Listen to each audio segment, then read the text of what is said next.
Fourth day of the week, Thursday is here. Welcome on the AM show with Benjamin and Bernice. Thank you for joining us.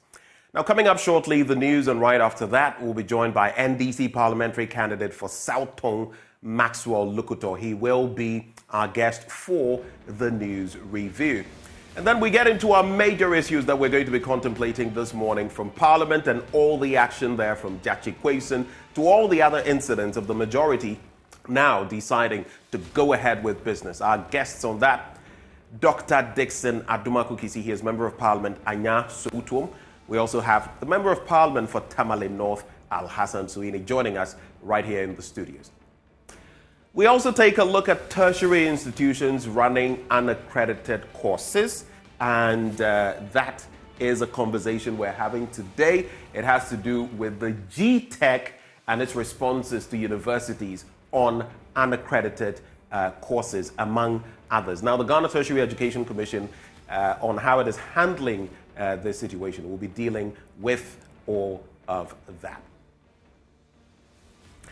And then we'd also tell you about Carnival. Now, what is that? Not your regular carnival.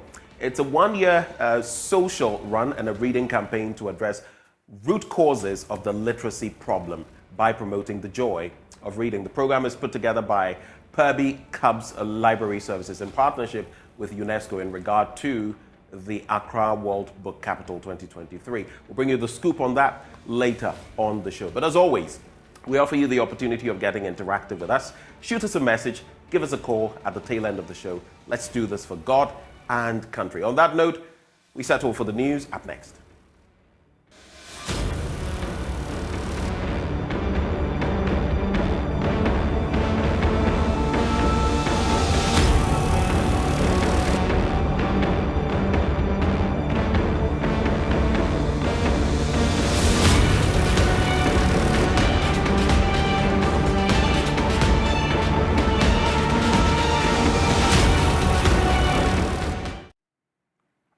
Welcome aboard the AM News. Let's get into our first story now. And the Accra Metropolitan Assembly is set to reward toilet facilities that have adhered to sanitation rules. Now, the Director of Public Health, Florence Kuchi, says the rating system will serve as a wake-up call to public toilet operators to maintain proper sanitary conditions. Public toilets that don't stick to the rules will be closed down. There's more in this report. The dirty and smelly nature of some public toilets is enough to force you to run home to ease yourself. City authorities across the country have slacked in ensuring the highest hygiene in public toilets, but it is changing fast. The Accra Metropolitan Assembly has quickened its steps to introduce star rating systems to improve sanitary conditions. Just like hotels receive stars, the AMA has commenced the assessment of public toilet facilities with a star rating system. Florence Kuchi is the head of the AMA Environmental, Health and Sanitation team. Public toilet is one of the main drivers of a smart city.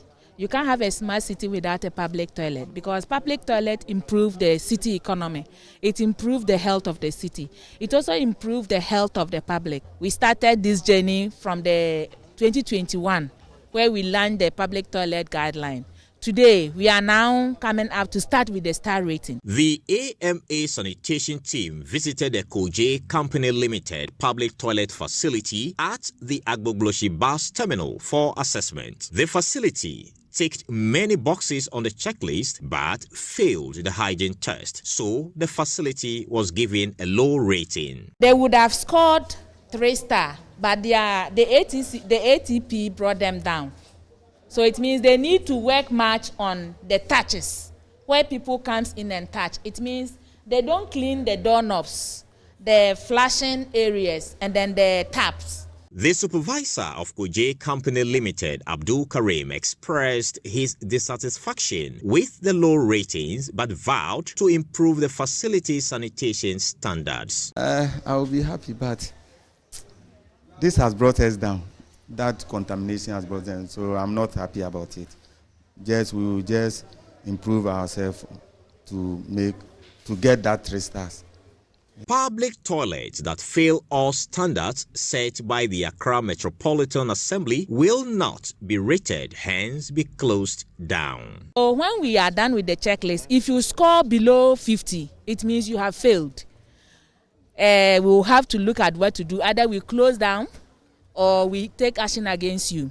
The managing director of Wheaties Ghana and hygiene specialist Esther Edo Jamina says the rating system will encourage public toilet operators to maintain a proper sanitary condition.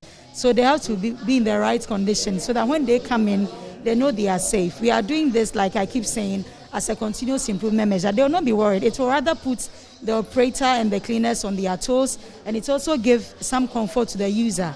So it's a win-win situation. The AMA says public toilet facilities rating will soon be put on an app for the public to have access. Soon, you have the option of jumping onto an app before checking into a 4-star toilet facility of your choice. A report by Prince Owusu-Ansah, read to you.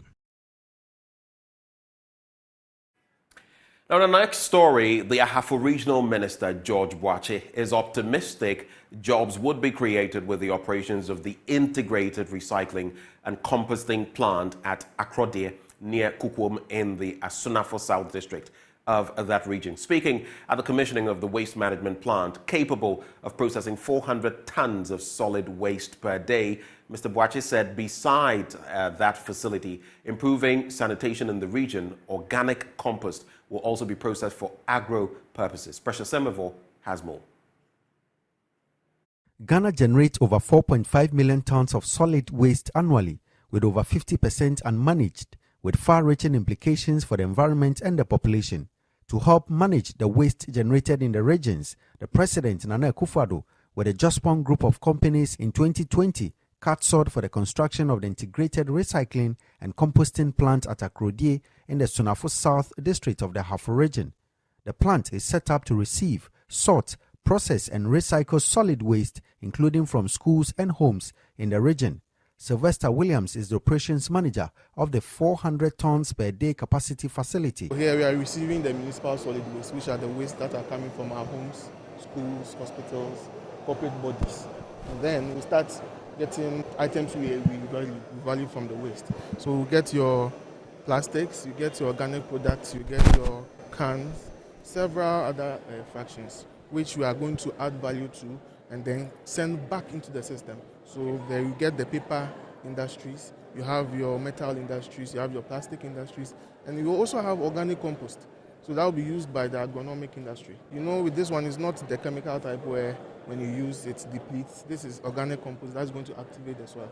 Speaking on behalf of Dr. Joseph Sianwe Japon, Executive Chairman of Jospon Group, Lawrence Agbin, the group manager said the project is a step towards achieving the SDG. This project is a testament to Ghana's commitment to achieving the Sustainable Development Goals, as it aligns with the global agenda to promote sustainability and environmental responsibility. It will improve air and water quality, promoting the well-being of our people in our Ahafo region. Additionally, this facility will serve as a research and eco-tourism center, welcoming researchers and visitors interested in sustainable practices. Ahafo Regional Minister George Boakye, ahead of the commissioning, relished the jobs to be created in the process of managing waste and improving sanitation. It is heartening to note that the integrated composting and recycling plant has the potential of creating over 800 direct and indirect employment opportunities within the Ahafo region. This is clearly in line with government's agenda to reduce the rate of unemployment in our communities and facilitate enhanced economic activities. It is in this regard that I highly commend Messrs.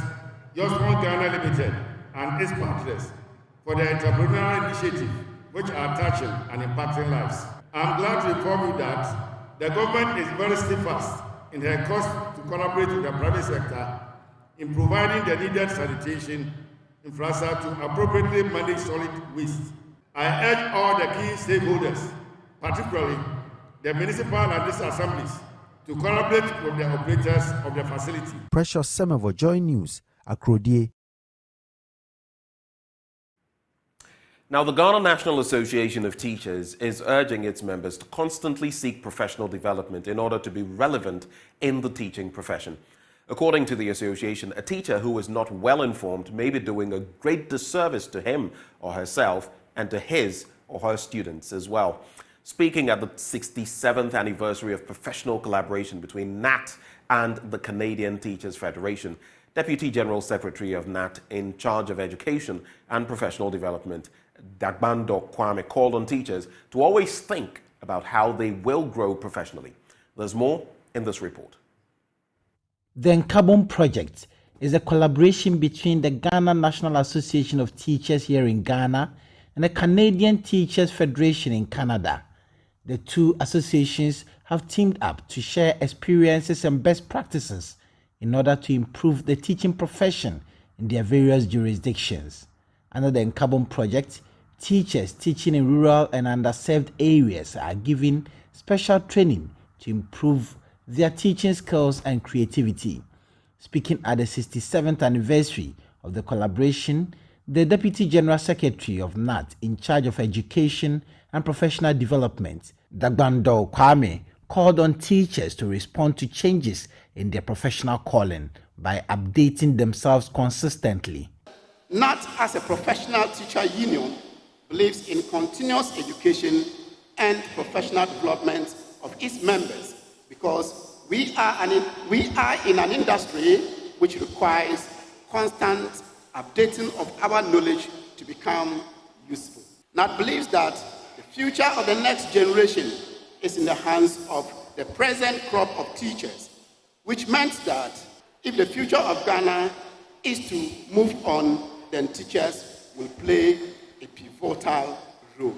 As a vibrant, resilient, proactive, and results-oriented teacher union in Ghana, we cannot afford to fail the Ghanaian society, which has entrusted the future of the country into our hands. We would want to encourage other stakeholders, especially government, through the Ministry of Education, to provide the district directorates with resources to emulate this shining and good example that is being put out by the Ghana National Association of Teachers. Team lead of the Canadian Teachers Federation, Linda Geller, says the Federation will continue to support NAT to continue building a resilient professional association in Ghana. I was part of gender and culture. So in ours, we talked about gender, and we also talked about teenage pregnancy, and we also talked about violence. And what do we do in our schools as teachers, as adults, as educators to support our young people? Well, this relationship has been going on for 60 years already.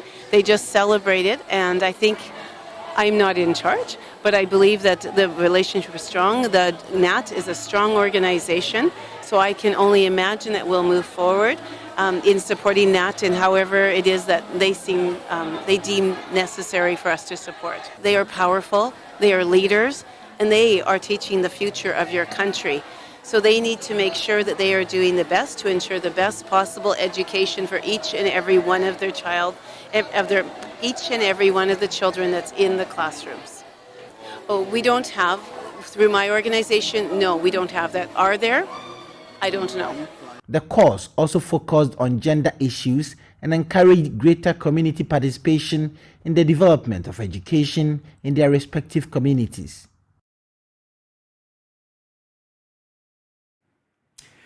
Let's talk politics now. And parliamentary candidate for the National Democratic Congress in Lambusi, Dr. Titus Boakye, is asking government to depolarize education in the country, especially at the second cycle institutions. He says the deliberate interference of politicians is not helping the growth of institutions. He wants government to give the authorities the free hand to manage their schools. Dr. Boakye made the statement after he donated food items to 3 senior high schools in the Lambusi district. Rafiq Salam now reports. The donation of the food items to the 3 second cycle institutions in the Lambusi district by the NDC parliamentary candidate for the 2024 general election, Dr. Titus Boakye, came on the heels of reports of shortage of food in the schools resulting in the reduction of the quality of the food served at the dining halls. It was alleged that authorities at Pina Senior High School had sent their students home and demand from them, on their return, one bowl of maize each from them to enable them restock their food stores. We don't receive the best of meal, and when you go there, at times there is a lot of shortage. We are 10 people on a table, but at times you can't go. The person serving, if that person doesn't serve well, it won't reach the 10 people. Sometimes when we go to the dining hall, the food is nowhere enough. Sometimes either half ladle or full, but if it's full, but it's just white, no ingredients, sometimes only water. No, we don't know that whether they will add oil or not. In response to the distress situation of students starving in the school, Dr. Titus Boakye procured the food items for distribution to the 3 senior schools in the district, namely Lambusede Community Senior High, Pina Senior High, and Hamley Holy Family Senior High Schools. The items include 25 50 kilograms bags of rice, 2 50 kilograms bags of maize, 3 25-liter gallons of cooking oil, and 3 cartons of canned tomatoes. The former Ghana Medical Association General Secretary calls for the depoliticization of education in the country, especially at the senior high school level, with the exception of the Lambuse Community Day Senior High School, where some students were present during the donation. It was different at Pina and Hamley Holy Family Senior High Schools. Dr. Titus Boakye spoke of the challenges that he encountered in his attempt to donate the food items to the schools. People, citizens of this district, are willing to come and help their own children. And if people see or hear what has happened with my donation, it is going to put other people away. So let's allow the heads of institutions to use all their technical acumen that they have learnt to manage our schools. They are the managers. Let's allow them to manage our schools. And when they need help and ask for help, let us allow them to receive that kind of help. And when they have not even asked and people are willing to donate to help, I don't see why we should be putting impediment in their way. So I would ask that all governments should make it an effort, not only in our district, but across the country, to depoliticize our educational institutions. The culture of silence is becoming too much, where everybody is scared to speak. And I don't think that is fair.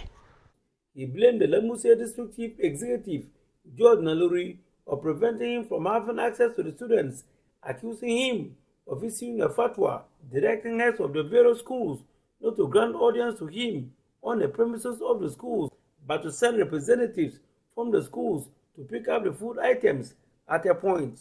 Chairman of the Parent-Teacher Association of the Lambuse Community Day Senior High School, Baloro Emil, who received the food items on behalf of the school, thanked Dr. Titus Boakye for the donation, noting that it will reduce the number of ulcer cases at the school. The school is bedeviled with so many challenges, and among them, the one that is killing us more is hunger. Most of our problems at the hospital is stomach ulcer, and the rest is hunger. And you have shown us the love. Anybody that shows love to human beings, it means that you love God, and God directed you to bring it here. We PTA, we are always there for our children. We don't want politics to be part of our decision. Anything you have, even if it's a tipper truck, you bring it. We have use for it here. We are there 24 hours. So the Lambuse DCE, Joe Naluri, has been well owned up and accepted responsibility of denying him audience with the students, and further gave this explanation in this off-camera interview. But I am saying that go ahead and address the students. No. Why can't he address the student? He's a citizen of Ghana, for that matter, a citizen of Lambuse. So, are you saying that anybody at all within the district, once you are a citizen of Lambuse, you can just go out there and address the students, particularly when they are in class? Because of your 2 bags or your 3 bags of maize, you are going to, give out for your own political gains. Reporting for J News, Rafiq Salam, Lambusey. An architect is calling on municipal and district assemblies to reject building plans that lack ventilated roofing. Hugh Yaudebra, a PhD architecture candidate at the Kwame Nkrumah University of Science and Technology, has identified the role of poorly constructed roofs in high energy consumption. He believes the move is critical for long-term energy usage in Ghana. High indoor air temperature, and then we are not able to solve this issue, but depending on air conditioners and fans or mechanical devices, as we put them together to solve the problem. But the problem is that these mechanical devices operate by electricity, and so using them does not solve the problem at stake. We should find a way of getting the heat that gets indoor and makes us depend on the air conditioners out of the way. Now the issue is that roofs in the tropics receive the most intense solar radiation, and about 50 to 70% of this radiation is transferred into the indoor space to create the warmth that we are all running away from.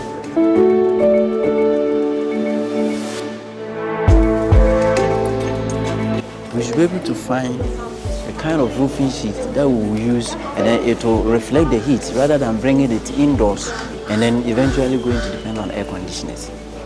So in that sense, you have to go for the light colored roofs, light colored sheets. The color of your sheet determines to a large extent the amount of heat that is absorbed, reflected or radiated.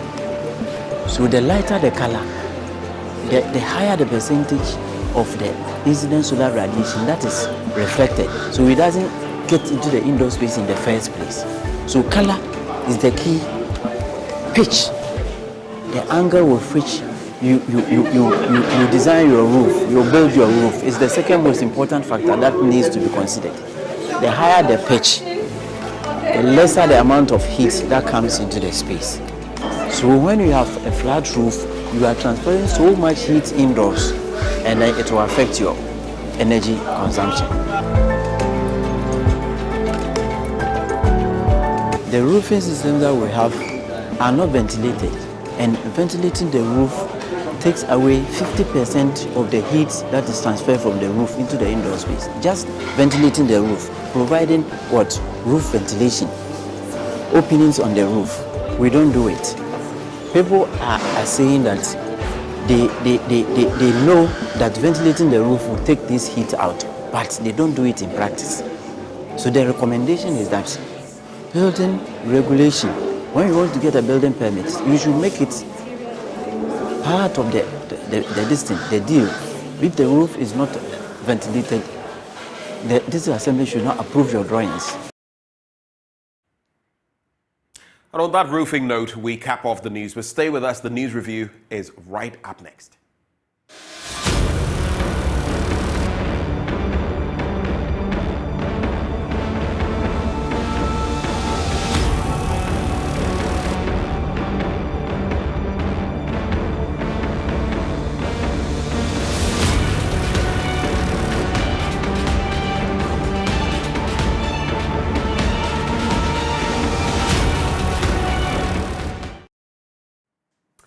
Well, thank you for joining the conversation. Thank you for staying here with us for the news review. We're bringing you that shortly with Maxwell Lukutor. But right before we get there, let me let you know, of course, that this segment is always brought to you courtesy of Endpoint Homeopathic Clinic.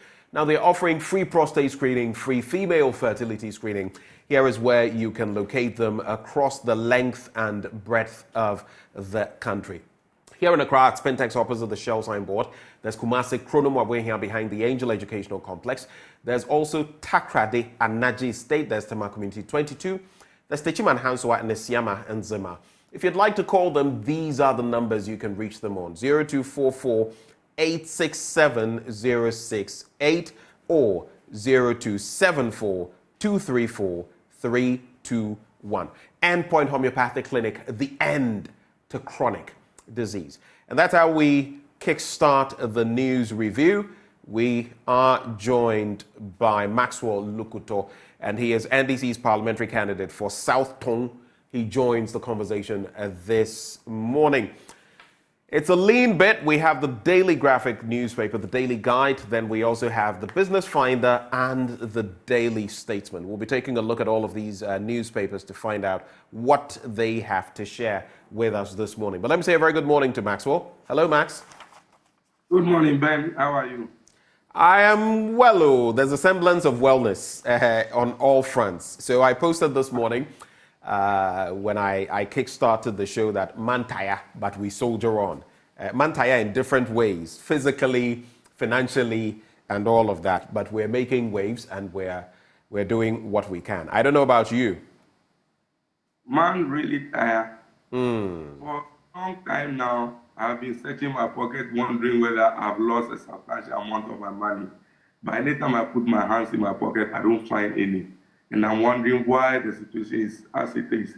There are several things that man has to do, but you just don't have the wherewithal to do whatever you have to do. I am surprised you are also facing the same situation. Hey, you are surprised. I should be surprised because you, the politicians, are the ones who seem to, control the cockpit here in the country. So for me, it's no surprise. I don't even get why you say you're surprised because look, media people in Ghana, I wouldn't say I am the worst off, but generally, when you look at the media landscape, you know what it is, right? So for most, maybe 90+%, especially technical people, for those who come on air, it is much better. But for technical people, people manning the cameras, people directing, people producing a lot of the time and all of that, it's a pittance in many different places. And you look at the media entities across the country, you would see that if you look at the numbers when it comes to radio, those who have frequencies, those who are actually using the frequencies, then you look at TV and the rest. I have been around a bit, and I'm telling you that in most of these places, it's a sad situation. It's a sad situation. Yeah, of course, maybe the generality of us look at the glitz and glamour and we think that all is well with you. Anytime you appear very neat coats and your appearances show to us that all is well. Until you tell us what you do. But even those of us who you believe should be well with us, the economic situations are so harsh that you wouldn't be able to run around like you used to be. Things are really, really tough. You speak to people, and for some of us who are the arrowheads of the communities, people come to us every morning, every day, with one situation or the other. And you realize that the reality of situation of Ghanaians is that things are really, really bad. And so your mantra, man tired, should be what we should adopt going forward. Really, we are tired, and things are not so good at all. Those you also believe you have, you speak to them, and they are complaining. A lot of people owe you as a businessman, and they cannot pay, and there's nothing you can practically do about it. And so you can just stay on and watch. It's a terrible situation. And in all this, you see people flashing money like nobody's business. Government functionaries running a go with all the VAs in their lineup.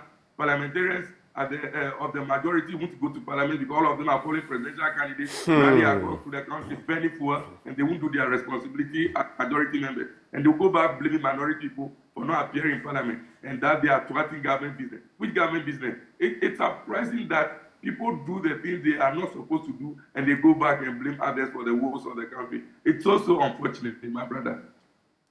Well, that situation, a really tricky one, but we keep praying for better days in Ghana. I mean, it's not to say that everything is an absolute mess, but we are in a very sticky situation. And as a people, we must, together with our government, find a way out of it. It's just that sometimes when you make mention of certain things and you are not hearkened to, as the old language will put it, you're not paid attention to, you're not listened to, then it creates a lot of problems. But we pray for the best for Mother Ghana. Let's quickly get into the papers.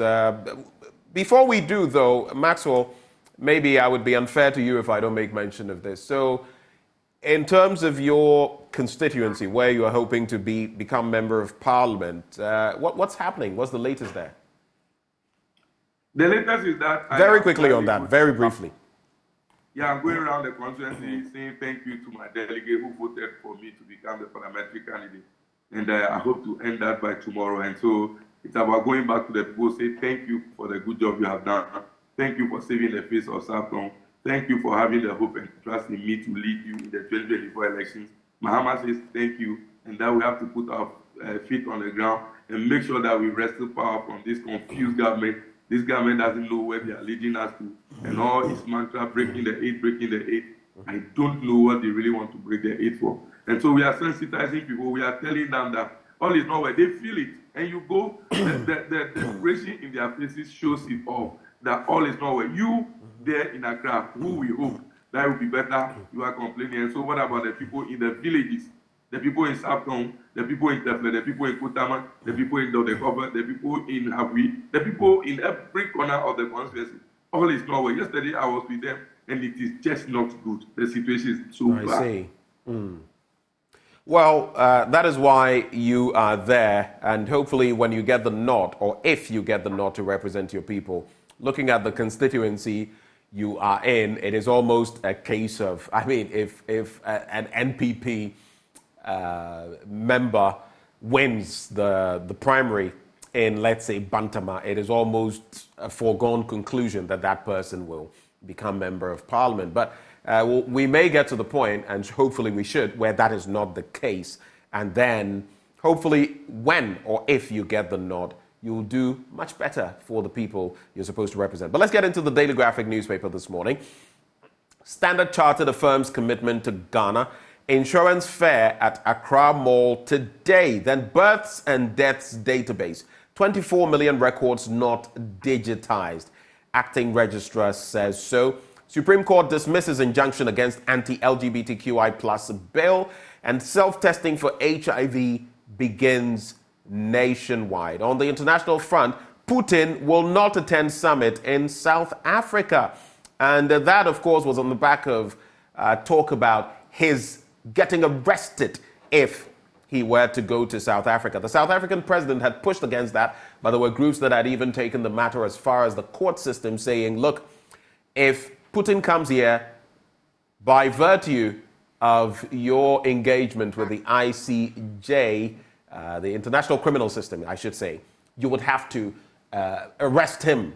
And that became a thorny issue. It wouldn't be the first time the South Africans have refused to do that. There's also fintechs are complementary, not competitive. Nana Jamo Bene says so. Let's get into some of those stories. So, starting with this one.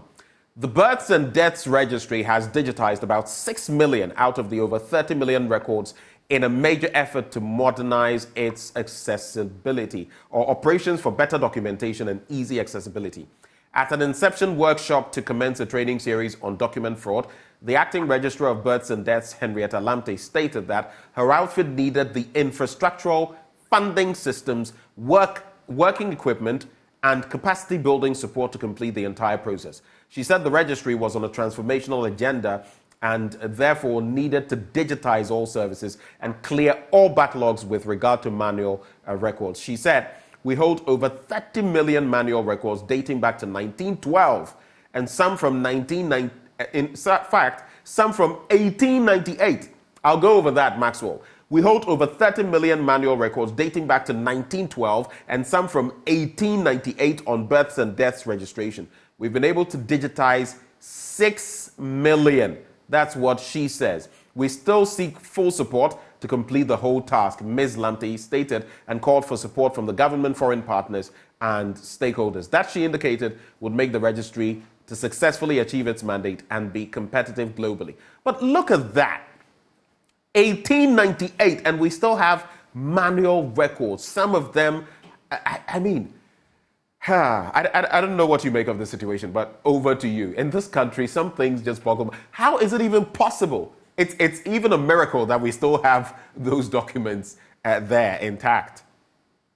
Yeah, it's amazing we still have some of those documents dating back at 18-something in our records. And I wouldn't be too sure particularly what information they have about the individual. But whatever it is, I think that at Sevilla, and somebody who knows about the needs for digital records and the benefit it brings thereof. I think that we may have to do our best to digitize, but the most important things will be the inputs, the equipments, and the human resource that we need to be able to do this thing.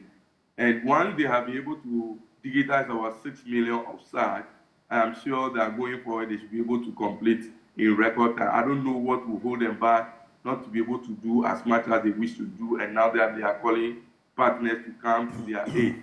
I don't know whether they need to get more equipment and machinery to be able to do that. But apart from that, once they have started, I'm sure that we should take our time to do. And hope that they do from now going backwards so that they don't go start from 1849 or whatever and come forward. They should rather start from now and try to digitize those new ones that will be in need. It will help us that anytime you just enter something on the click of a button, you'll be able to retrieve all the necessary information you have about an individual.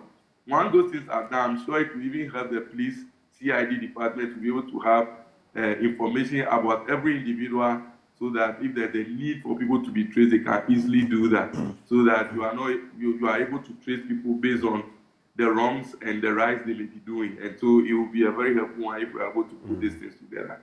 So we hope and pray that you'll be able to do this. But our over-reliance on international donors every time to come to our aid is my issue. Shouldn't we do things ourselves for once? Should we always seek need from outside to be able to do this thing? And when we do this, I think that we expose ourselves to international community because once they are donating, they may want But we are a part of the international community. Yes, we are part of the international community, but it should not be every data of us that we have to be giving to everybody or letting them have access. There are very key things about that. You realize that these days, our privacy is always hijacked. You are there, somebody sends you a message, you don't even know who he is, you don't know where he got your information from. And information sharing and keeping is very key to us as a people. We always have our metadata. It should be kept sacrosanct.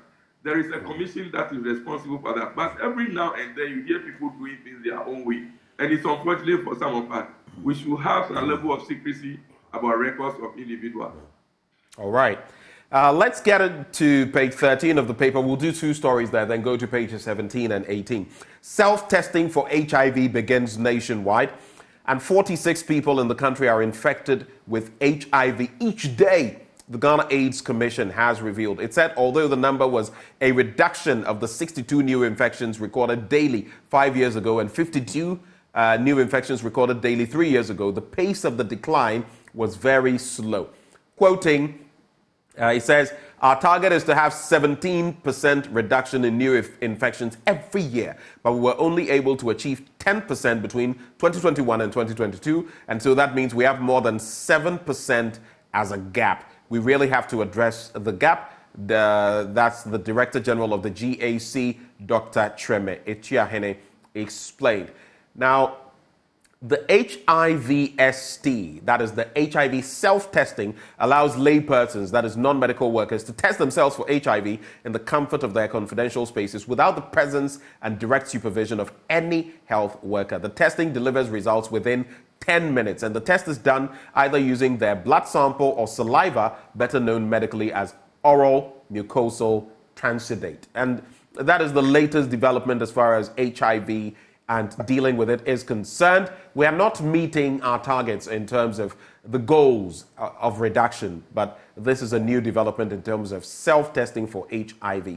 Let me just add this other story.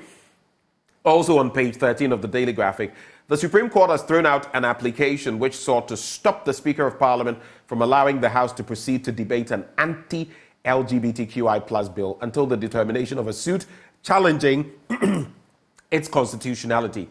In a unanimous decision yesterday, a 9-member panel of the Apex Court, presided over by the Chief Justice, Justice Gertrude Tokonu, held that the applicant could not make a case to convince the court to grant the interlocutory injunction.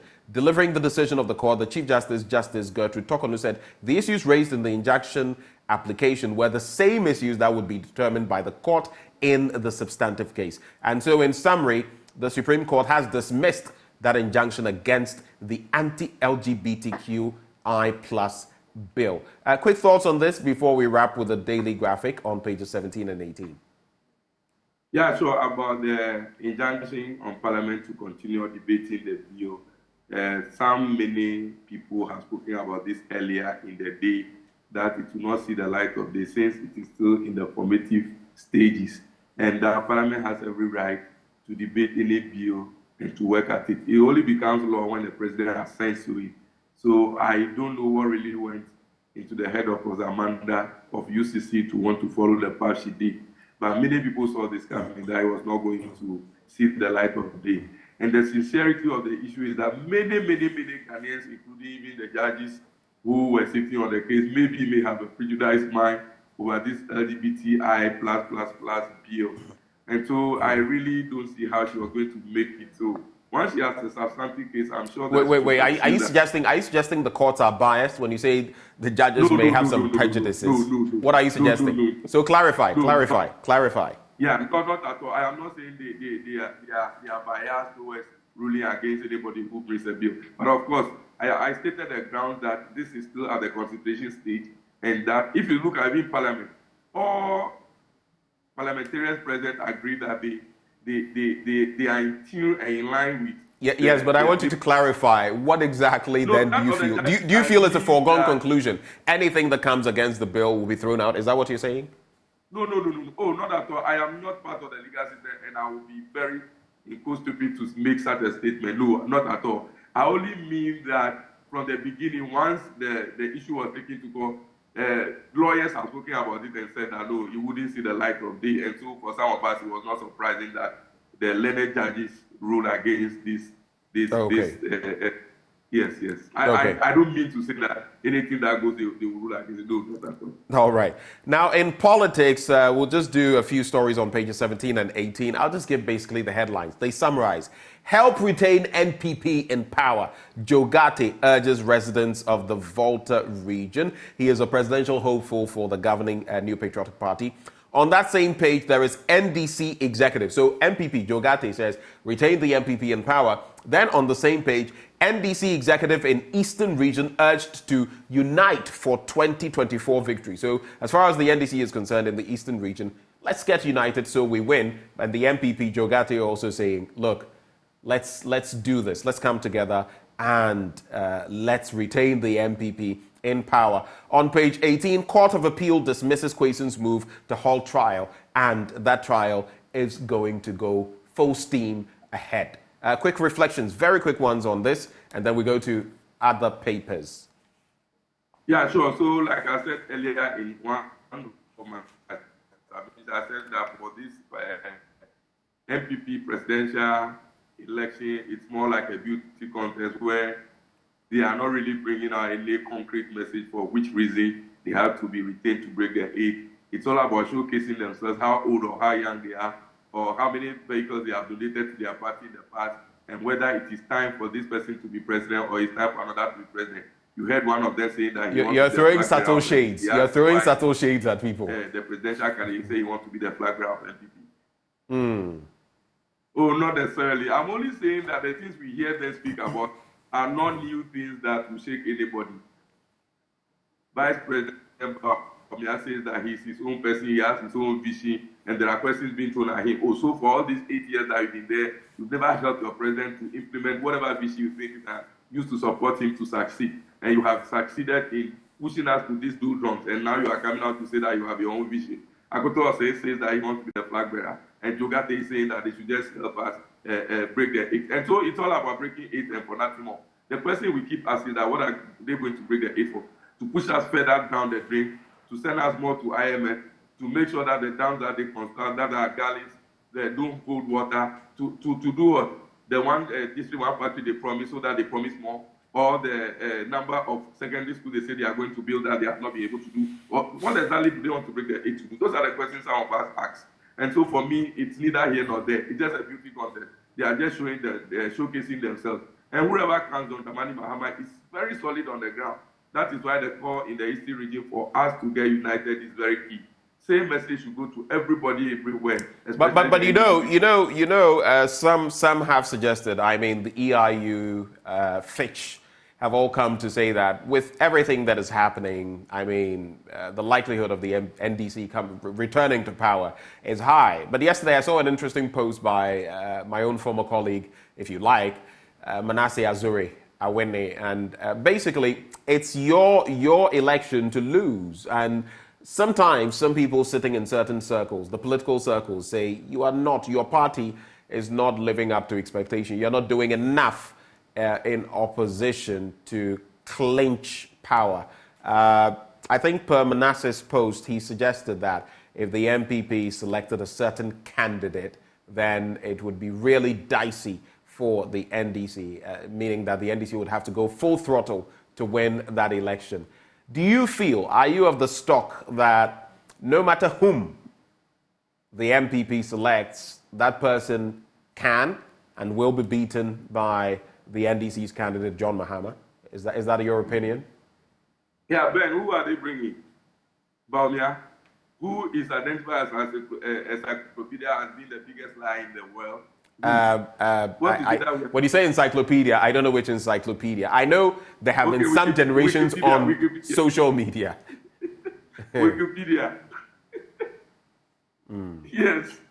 So what is new about Baumia that anybody will be scared about? And for me, you see the reality of the situation. And even that, to just be fair, what you are going through now. You cannot tag him as the biggest liar in the world. I mean, there's no scientific evidence. But these rely on social media posts, tweets, and stuff like that. So let's just we may all have our concerns with him on that score, but that's his record, isn't it?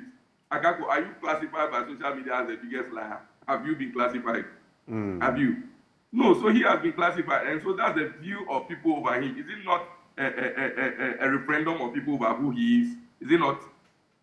If I say so, you also say so, another person says so. Does it not mean that is the perception we have about him? And perceptions become realities, because what we see is what we speak about. And so for me, is there Alan Chemanti, Edumisu? What new are they bringing? He's been at the helm of affairs at the Trade Ministry for all this work. What has been his contribution to the growth of the economy? And so for me, there's nothing new. But that does not mean that we in the NDC are going to sleep hoping that Ghanaians are going through a torture stance, and so for that reason, they are automatically going to vote for us. We are doing our groundwork on the ground. I'm not sure Manasseh Azuri is part of the NDC, and he knows about strategies and plans going to the 2024 election. They will tell you in the local balance agronomy form, we are doing our best on the ground, and that's why I'm coming to the point that what we need now is unity, no distraction. Parliamentary candidates have been selected all over. Our presidential candidate has been selected. Win or lose, you understand that one thing we are all trying for is the party NDC. So whether your favorite candidate has won or lost, it's all over. Let's concentrate on what it is on the ground now and make sure that we put our house in order. Go and meet these people frontally, whoever they bring. We are not scared of any of them. Okay, I think that point is made clear. But like I was pointing out to you earlier, just so we don't misinform or disinform, you will notice that some of the trends on Twitter, for example, they go with algorithms. So if a certain tweet, whether organic or otherwise, is put up and a hashtag is generated, that is how sometimes inorganic tweets begin to trend. So if enough people put on social media that X person is a liar, the algorithms on social media will pick them and put them up. It doesn't necessarily mean that is the reality. I just wanted you to know that about tech space. But let's quickly get into the Daily Guide newspaper. Ben, what is your conclusion? What is your problem? We have put I'm just trying to be fair so that we don't misinform anybody. I mean, if someone were to select any individual in this country and that individual were of some prominence and people, let's say 1,000 people were tweeting or posting something with a specific hashtag, -1 or +1, that person would trend. And if later that day or in a week to come, you went and checked for that specific bit, that person's name will pop up. It doesn't necessarily mean it is true. I don't know whether you want to take the status from His Excellency the Vice President. Do you want to take over? No, if not, what's your problem? Definitely not. I am just trying to be fair to him, Maxwell, because he is not here to represent himself. Not for him, said he's worried about the tax because he knows that there are several things he's told us that I think never lead to expectation on. And right. So for me, so I don't think he's for it. Let's make tracks. The Daily Guide newspaper, NDC plays hide and seek with Parliament. We all know what is happening there. Absence from Parliament. There's also appeals. Okay, so I get. Whenever we say appeals court, it is the Court of Appeal or the Appellate Court. Appeals Court doesn't even exist. Anyway, Court of Appeal bounces Jachi Kwesen. There's I am not dead, J.A. Kufuor says, and Baumia shoots down Islamic funding propaganda. There's also anti-LGBTQ injunction dismissed. We've looked at some of these stories. The I am not dead story, you know, the rumor mill, there's been another, you know, trend where people are suggesting the former president, the gentle giant, was dead, but he is not. And they're coming out to say that forcefully. But also on page 3, the vice president, you know, in recent times, there were some suggestions that he was affiliated to funding from some sort of terrorist group. Well, he has denied claims of being funded by any Islamic group. It follows a vile post, so to speak, by one David Humdeyin, a journalist in Nigeria, that the vice president's campaign to be elected as the flag bearer of the New Patriotic Party in the 2024 general elections is being funded by some Islamic groups in Nigeria called the ACF. Well, that is his response, but I believe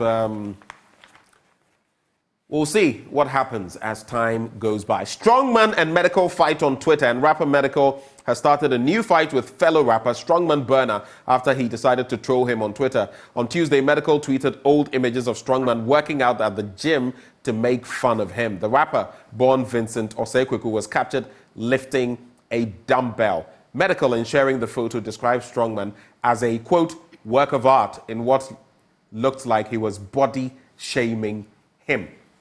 And there's never a shortage of matters to discuss in this country. On the back page, Aubameyang quits Chelsea for Marseille, and Infantino wants only positive vibes as Women's World Cup kicks off today. Quick thoughts, then we'll do the business finder and wrap. I'm sure the bid on J.A. Kufuor's death is something I am not too pleased about. Ghanaians are quick to break negative news, even if we don't know the truth about them. Why should the death of somebody, especially the former president of the country, be of so much concern, and we are in haste to want to break whether he's dead or not? I really don't know what's happening. But whatever it is, I wish his family well. But I don't think that these are things we should easily be sharing. You hear the death of somebody, you may want to do some cross-check here and there before you put it across. I am really not enthused about some of these things. Right. We all came this world and will die and live. Why are we in haste to break somebody's death? I really don't understand why. All right, and let's get into these stories, and then it's go. The Daily Statesman, stop the personal attacks, NPP chairman cautions aspiring flag bearers. There's also Boakye Jako, MPP defeat will be bad news for Ghana. I don't know whether you agree with him, but the business finder is where I'm going to conclude. Economy to recover by 2025. Growth will slow down 2023 and 2024, says World Bank report. Let me just get into that story, and then we can cap it off. So the latest World Bank report on Ghana says the Ghanaian economy will recover to its potential growth by the year 2025, but after growth has slowed down to 1.5% in 2023, remaining depressed in 2024 at 2.8%. The report, titled, quote, Price Surge, Unraveling Inflation's Toll on Poverty and Food Security, said Ghana faced an extremely challenging outlook and the economic situation was likely to remain challenging before it rebounded. This is nothing new. This has been the rhetoric of the World Bank, by the way. Final thoughts, and we're gone. It's nothing new, but we are feeling the pinch on the ground. And for me, the situations we are in now, and what we see around, there's nothing new happening in the front of the managers of the economy. They are just dancing around the situation and really don't know what we are doing. The inflationary rate keeps increasing every now and then.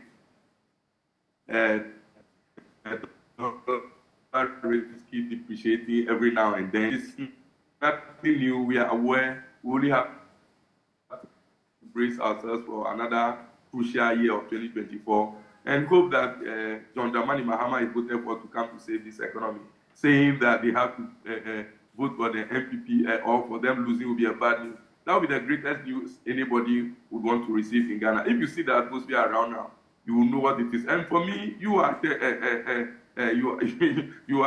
can testify to whatever we are all talking about. It is nothing new. So people just speak English and they hope that things, whatever they intend to do with this, I don't know. But for us as a people and based on these reports, we know that things are not too good and we may have to change those at the hem of our face. Somebody suggested earlier that President Akufo-Addo should calculate the number of months left for him. We pay him salary and then he resigns, and so we see the way forward. Things are not too good.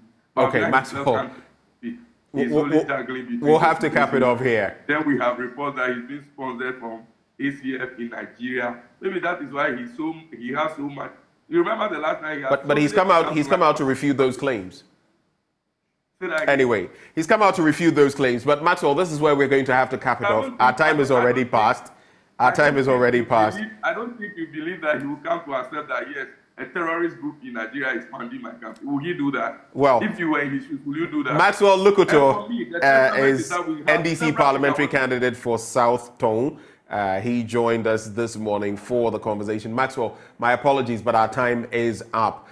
He is the NDC's parliamentary candidate for South Tone. He joined the conversation. Max, thank you so much. Thank you for joining us this morning. Lovely day with dry pockets. What a way to end it. Anyway, so right before we go, though, this is a special wish, belated happy birthday to my own friend Esther Adu of the Ghana Broadcasting Corporation. Wonderful personality, very affable, and I'm so sorry I missed your birthday, but I'm making up for it today. Belated birthday wishes to you, and keep growing in everything that is good. May God's favor locate you in everything you endeavor. Right before we get into sports, this segment always brought to you by Endpoint Homeopathic Clinic. They're offering free prostate screening if you're a man, free fertility screening if you're a woman. So make tracks to any of their branches. Locate them here in Accra at Spintex opposite the Shell signboard, Kumasi Kronuma here behind the Angel Educational Complex, Takrade Anaji State Tema Community 22, Techiman Hanswa and Esiamanzima. You can reach them via the phone on 0244 867 068 or 0274 234 321. Endpoint Homeopathic Clinic, the end to chronic disease. Ghana for Sports is up next.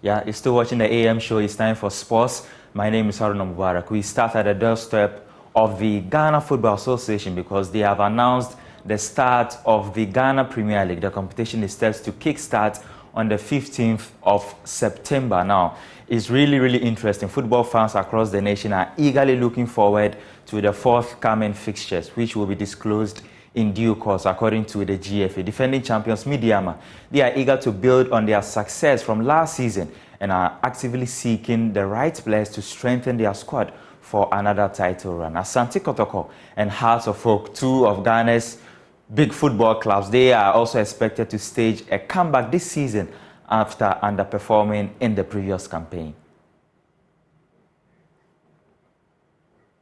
As club owners get ready to start the season, former Black Stars forward David Akam is sending a strong message. He's charging them to improve their investment in the clubs. He believes inadequate funds has affected the quality of clubs to compete at the highest level. I think as George did an interview with one football administrator, I don't want to mention names, but they asked him how much he's made for money, and he said it's made about 5-6 million. And when you look at his team, I don't think he's not invested anything into his team. He doesn't have facilities for his team. The jerseys they wear, it's not even good enough, and that's one main reason. When America have money, they put the money into good use. They build academies. When you come to the MLS now, they have the MLS. Every team have MLS Next Pro. It's like reserve league that they play against every team. And then they have the academy where they play MLS Nest. they play against each other, and sometimes they invite teams from all over the world play tournaments. So that's the progress. But in Ghana, we don't invest the money into football. We make the money from football and take it somewhere else. We don't invest the money, and we always complaining. So money is one, and also be ready to have a goal, set the goal, and follow through. It will take time, but for us, we want the progress. We want the job. We don't want to suffer. When we set the goal, follow the goal through. It will take time, 2 years, 4 years, 5 years, but let's have a firm goal, a firm DNA that this is what we want to achieve. And that's what they're doing here. And now you see America sell players from MLS to Europe for 20 million, 50 million, but we have players in our league that can't even go for 1 million. And I spoke to some teams when they want players, they go to Ghana and scout, and they were like, David, I don't think a player from Ghana can go straight into a league in Europe, even Scandinavia level, and start straight away. It will take time. And hearing this from people who know football is frustrating and sad, because you want Ghana players to do well. And if they're looking down on us like this, it's difficult. And you can't really blame the players. You just blame the system and maybe a little bit of the players, because they also have to better themselves. Well, to women's football, when the Black Queens have turned their attention to Benin in the second round of the 2024 Olympic Games qualifiers. This follows their 7-0 aggregate win over Guinea over 2 legs. Now, despite the emphatic win, head coach Nora Haptel is not getting carried away. She wants more improvement from her side ahead of the game against Benin in October. Up in terms to the first game we had away in Guinea. I think we liked that the pitch is rolling much better here, so our possession game was good.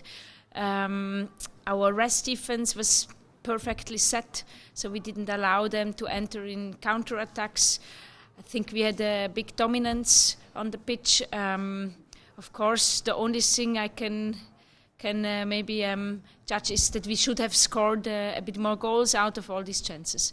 But all in all, I'm very satisfied, happy that we passed this first qualification round, and we want to aim high. Of course, it's just the first step and the next step in our mission Volta. I think it's always good to take it step by step. So we passed now the first round, and then you're right, it's Benin or Guinea-Bissau waiting. We know Benin already from a friendly from February.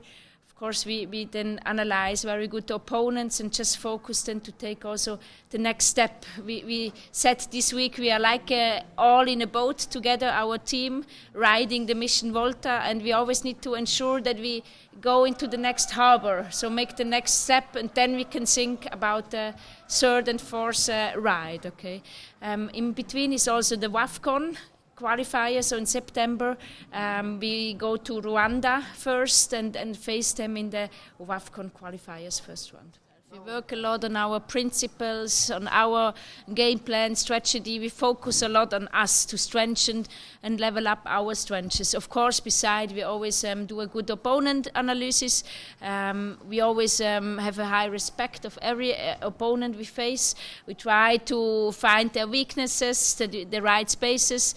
So my staff, you will see it, will make a very good job in analyzing also of them. But we work a lot on us, on the focus is on us to level up our players on position, and I think this is the main focus. Let's go to Kumasi because the city is gearing up for the semi-finals of the MTN Ashanti Fest 2023 at the Dichemsu Otunfo Park. I might say that the crowds that have thronged the match venue since the competition started weeks ago is a testament to the good football and quality of goals. Now, one of the standout players that have been in the team is obviously Atonso team. That's the team I'm referring to. He is Richmond entry. He has scored 6 goals, and these are some of his key performances.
You've enjoyed it. Now, you want more, head over to Otumfuo Park at Dechemsu tomorrow from 2 p.m. for the semis featuring Kwadasu versus Ejisu and Dechemsu versus Santasi. For more, you can head on to myjoyonline.com. My name is Haruna Mubarak, and that's your sport.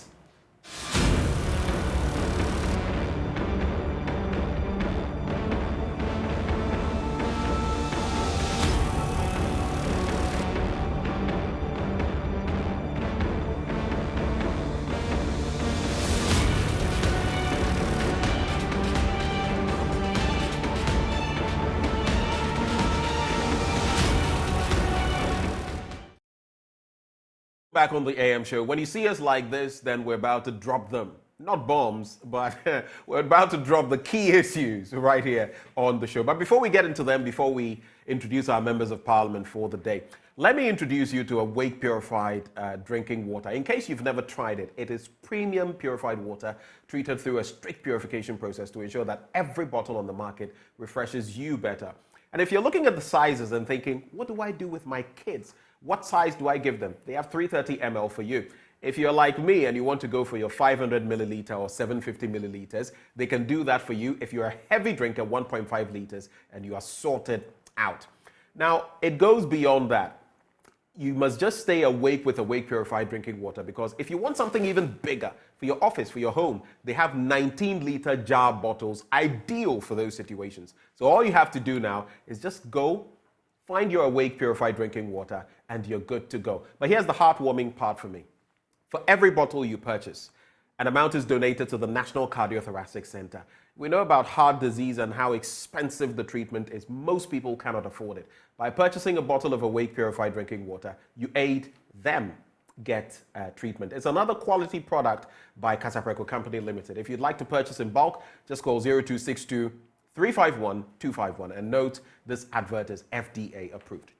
Now, we get into our conversation for the day. We're hosting some members of parliament, of course, from both ends. The last time we called on the MPP, they didn't give us anybody. So it was just a member of parliament for Buem constituency, Kofi Adams, who was here. But today we have equal representation. Parity has been restored. It almost feels like a boxing match. In the blue corner and in the red corner. Anyway, so on the show this morning, Dr. Dixon Adomako Kissi is Member of Parliament, Anya Sowutuom. I saw him doing some achoche while I was crossing the street, coming back into the studio. He was doing some show skills, kakra. Welcome aboard, Doc. Thank you. We also have the lawmaker for Tamale North, Al-Hassan Suini. He also joins the conversation. Him, I did not see doing achoche. By the time I came back into the studio, he was seated and waiting, to meet Doc. Thank you for coming, Al-Hassan. Always a pleasure. Why are you exposing my brother? Oh, but he was doing some. He was showing a few skills, right? Yeah, but you're also saying that he was late.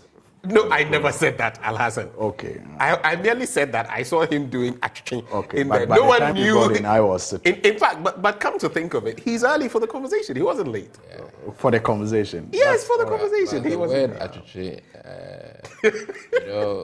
this current IGP, based on your words, No. This wasn't achuche that would lead to any trouble. I don't want to. So please, any speeding tickets. Dr. Ekufu, don't worry. No achuche that would lead to no any speeding trouble. tickets. Yeah. All right. So, gentlemen, I mean, there's a whole lot to talk about, national issues, but I always like to start from the constituencies you come from, and I always want to know. And you see, the good thing is your people watch, you especially. they are always anti-Eku, then they will tell you, hey, Masa, this. Yeah. So let's hear from you on that point. But because you mentioned the IGP, I would also I don't think we've interacted with either one of you on the leaked tape and developments so far. So since you've brought that up, I will have both of you have a bite. So start with your constituency. What's afoot?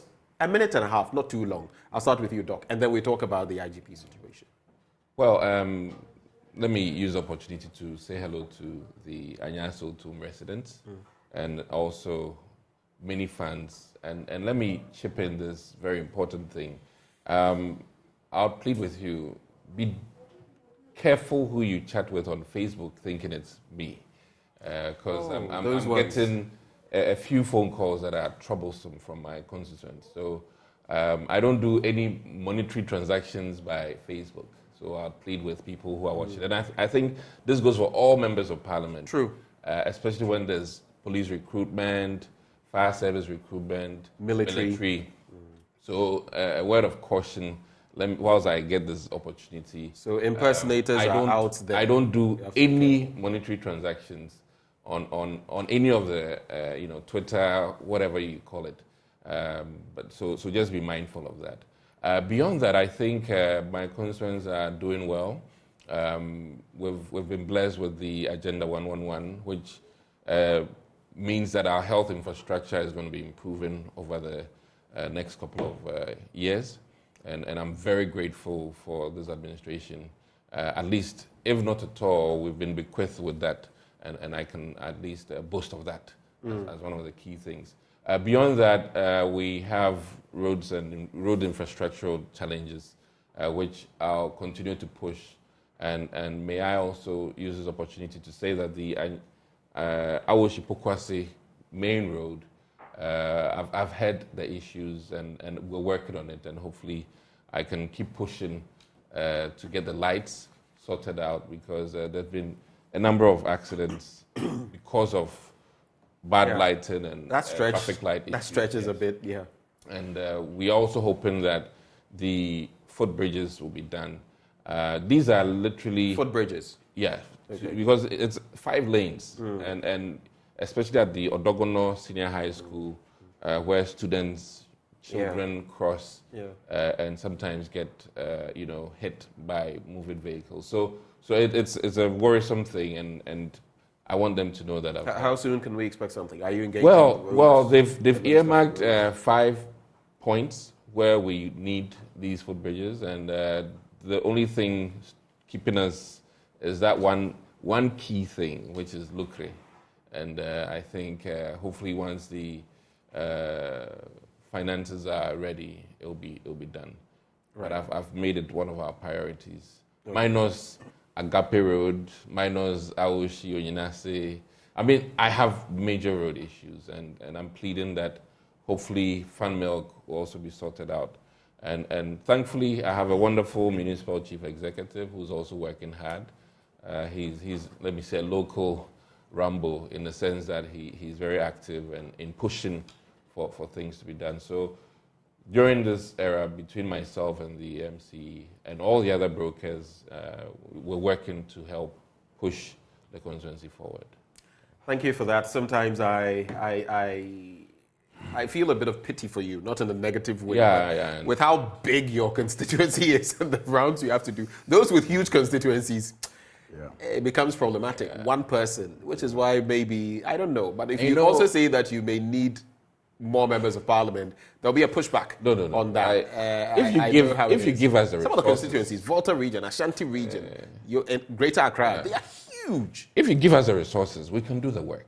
I mean, that is the thing. It's not about necessarily maybe wanting to split the constituencies, because what would happen is you then be doubling the resources, because if you split mine into 2, you're talking about double the cost. I get what you mean. So if governance or government should realign and look at population size dynamics and factor that, because 2 electoral areas is like maybe 2 constituencies in the north, for mine, in terms of population size, not in terms of square meter mileage. So these are some of the things that sometimes government doesn't help, some of us. And maybe moving forward, I mean, you are lawmakers. Maybe you ought to bring this to the fore in terms of the dynamics and what can be done to the top ease 10 highly you populated constituencies may need something unusual.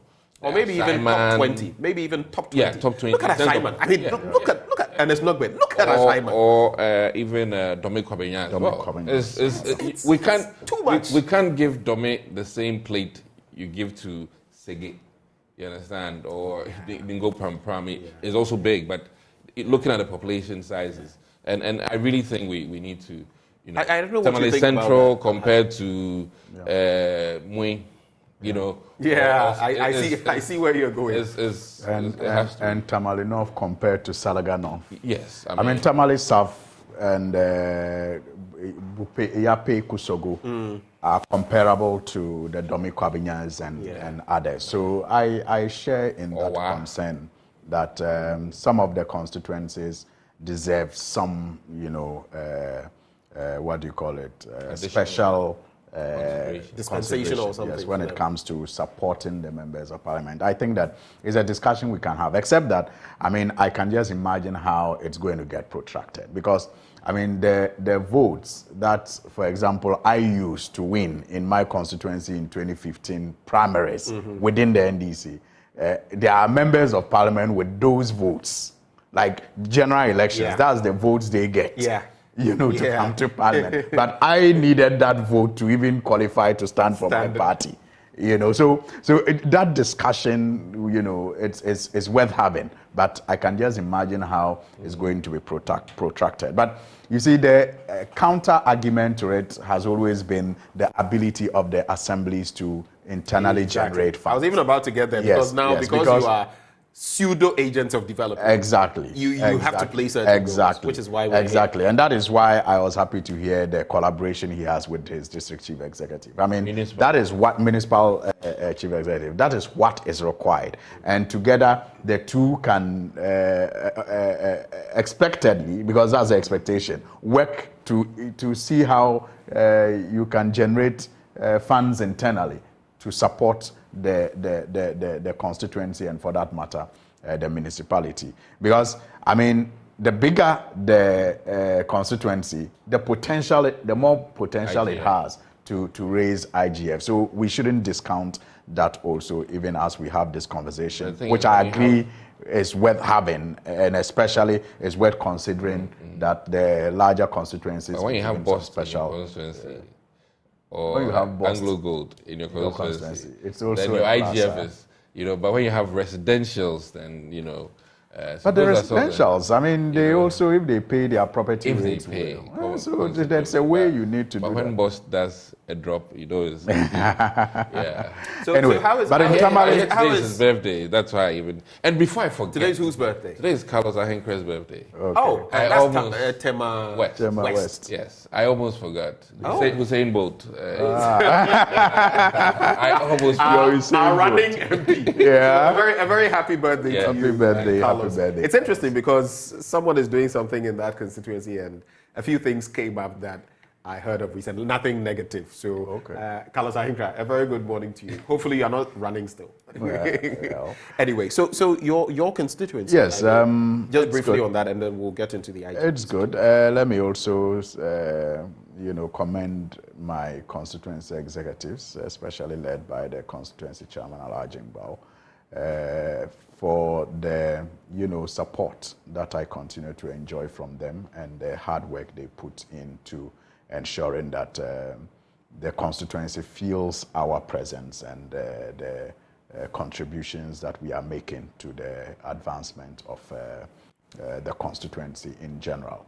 I also would want to thank the chiefs and elders, especially our imams, for their support always, their pieces of advice that remain very useful and help to guide us and shape what we do in the constituency. I was there a couple of, I think that was 2 weeks ago, and we had some interesting programs that we did to mark the Eid al-Adha.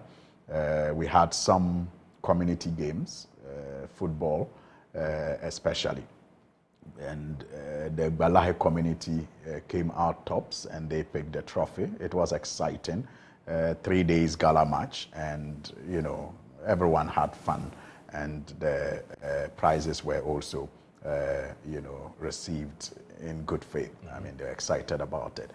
We also had a youth forum, where we brought some youth groups together to play some games, just indoor games, and had some party. You know, the celebration of Eid comes with attire in the evening and all that. So it was especially that, you know, it was fun. But that's interesting. You bring it up. This year, no one gave me meat. It's the economy. It's the economy. It's the economy. No. Just when you mentioned meat, I realized it's the economy. But my Muslim friend being that person has left, so I think that's part of why this. It's also the I didn't get any meat. Anyway, but what we are faced with currently in the constituency, especially because it's the rainy season, is the flood. You know, the floods, especially in Gumani, in Kalpohini, remain, you know, Speaking of which, my apologies. Do you have any one village, one dam structures in your constituency? Well, there was we have a one latest hotline documentary on that, so I just wanted to. There was one that was supposed to be done in full, but it was already an existing dam.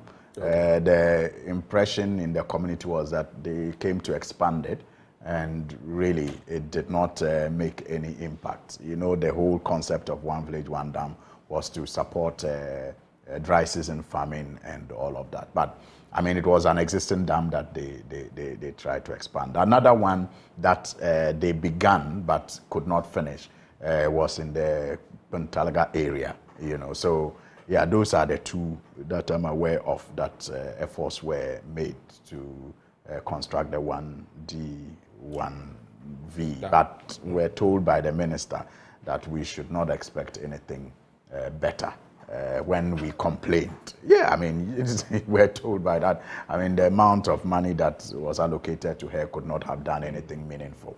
But the point is that we have lost the money, and as a state, we are the losers. But yes, the problem is with the flooding in the area. And I'm happy that at least this year, thanks to Uncle Makwata, we have been able to fix one of the problems, you know, in the constituency. The 4 Taha communities used to sometimes be threatened to be cut or separated due to the flood situation that put the road network between the 2 communities at risk. Fortunately, we have been able to fix the drain this year. It was finished before the rainy season, and at least the 2 communities are assured of you know, some smooth transportation across the 2 communities without any difficulty at all. However, the main storm drain still needs to be constructed. Understand in Gumani, a World Bank project that began somewhere in 2007 through to 2009, 2010, up till today is ongoing. It's a major storm drain. It's one of the biggest storm drains that is aimed at improving the drainage system in the Greater Tamale community. So it began under the late Mustafa Ali when he was Member of Parliament, then through to Honorable Abukari Sumani and the NDC. And now it was at a standstill. I have seen some construction work going on there. There's another part in the Gumani area where the drain has almost chopped off the whole road. I mean, and we have been to the urban roads a couple of times. We understand it has now been given to a contractor in San, but you know, because of lack of money, the contractors, and it's the same contractor, by the way, who did the full, you know, bridge. So when he's not able to attend to this, you understand that it's perhaps because he hasn't been given any funds. But all in all, we are doing our best, and we are lobbying for the necessary attention to be paid to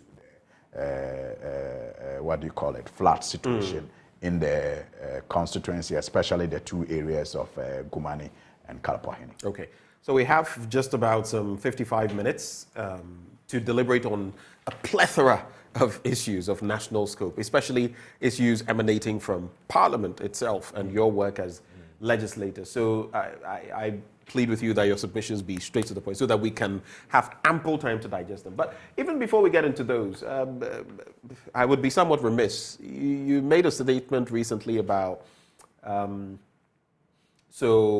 land guards and government land being protected by land guards. We've heard from Professor Agbesinyale, and he actually is the chief director.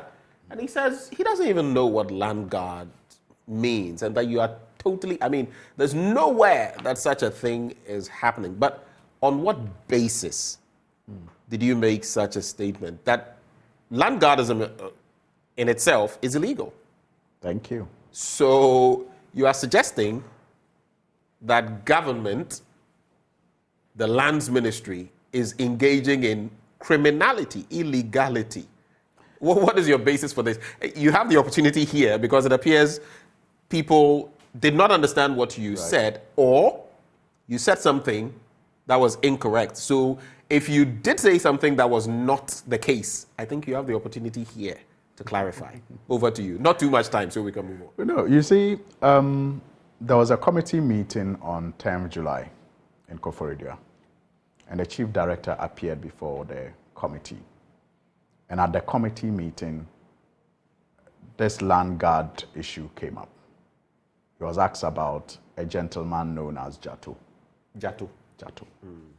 And the chief director told the committee that the ministry has a contract with this Jato to reclaim government lands. Reclaim government land. And protect it. The Minister for Lands and Natural Resources. No. Is it the minister? Or the chief director. The chief director Said that the ministry has a contract with this Jato to reclaim government land and protect it. I'm happy you have, in your intro, made the point clear that using a land guard is illegal. Now, the committee was shocked about this revelation, and so we demanded to see the contract. A week plus on, the committee is yet to receive the contract. Now, anybody who does a basic check online about who Jato is will come to no other conclusion than the fact that he is notoriously known as a land guard. So the chief director didn't have to use the term land guard like he sought to say when he appeared before the Public Accounts Committee. He didn't have to. He told us that the ministry has a contract. And the audio of that interaction is out there. And but when he was even at the asked, same Public Accounts Committee sitting, he denies any such engagements with land guards. He in fact says he doesn't even know what land guard guardism is, or who a land guard is. Ben, that's what I'm saying. So are you not taking too much out of what Ben, that's what I'm saying, that he didn't have to use land guard. He didn't have to understand what land guards do. All he had to do was to give us the information he gave us. That the ministry has a contract. Are you suggesting that if someone aids another person in land reclamation, it automatically means the person is a land guard? There are only two institutions that can aid you in land reclamation that I know of. A law firm with the authority of a court. True. And the state security. Any other person per Act 999 is a land guard. And the activity is proscribed. So clearly, when we even asked him at the committee meeting why they were not using the state security to do that exercise, that was when he further revealed, which has, however, been denied, that the military and the police also depend on the same gentleman for their lands to be protected. So, for me and members of the committee, all we want is the contract that they have entered into with this gentleman. So we can study the terms and conditions of that contract. But you know what is interesting, Ben? Ever since this issue became a public discussion, there have been a number of inconsistencies from the ministry. The ministry issued a statement signed by the same chief director and made the claim that they have a contract with Enoch Holdings Limited, no longer Jato, as he said before the committee. But if you check at the Registrar General Department, Jato is actually a director of Enoch Holdings Limited. So if you want to be charitable, you can say that the ministry has been consistent because Jato owns Enoch Holdings Limited. But if you want to speak like the lawyers do, you will say that the two are not the same. And Enoch Holdings Limited, what do they do? Thank you. I'll get there. So he said they have a contract with Enoch Holdings Limited, and that this contract has been in existence since 2012. Take note, since 2012. A check again at the Registrar General's Department shows that Enoch Holdings Limited was registered on 1st September 2014. Okay, so there's some disparity there. There's some inconsistency there. 2-year gap. 2-year gap. That is not... How could the ministry have been in a contract with a company 2 years before the company was formed? Clearly, there's an inconsistency there. Now, the company, among other things... Unless there was a name change. There's no name change. Unless it was the same company, but there was a name change. There's no name change. I've checked that at the register. There's no. It was registered Enoch Holdings Limited, 1st September 2014. Commence business 2nd September 2014. I've checked that. And among other things, this company was to engage in the activity that can be construed to be land garden. I mean, among other things that they were supposed to be doing. And I can understand because in 2014, we did not have Act 999. Okay. Act 999 was passed in 2019.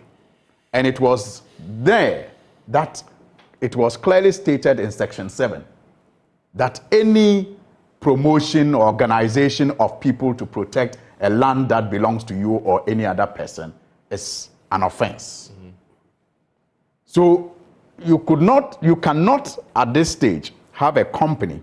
You can't have a company today in Ghana set up to provide land guard services. It's illegal. I mean, it's prescribed. You can't even go. You can't do that. So it is interesting that the ministry is still insisting that they have a contract with a company to do that. And that is why it is important that we get the contract to study. So per your checks, what exactly does Enoch Holdings do again? Just to clarify. Well, they are into construction and other, so many things. But among other things, like I said, they say they are providing land guard services. They say that.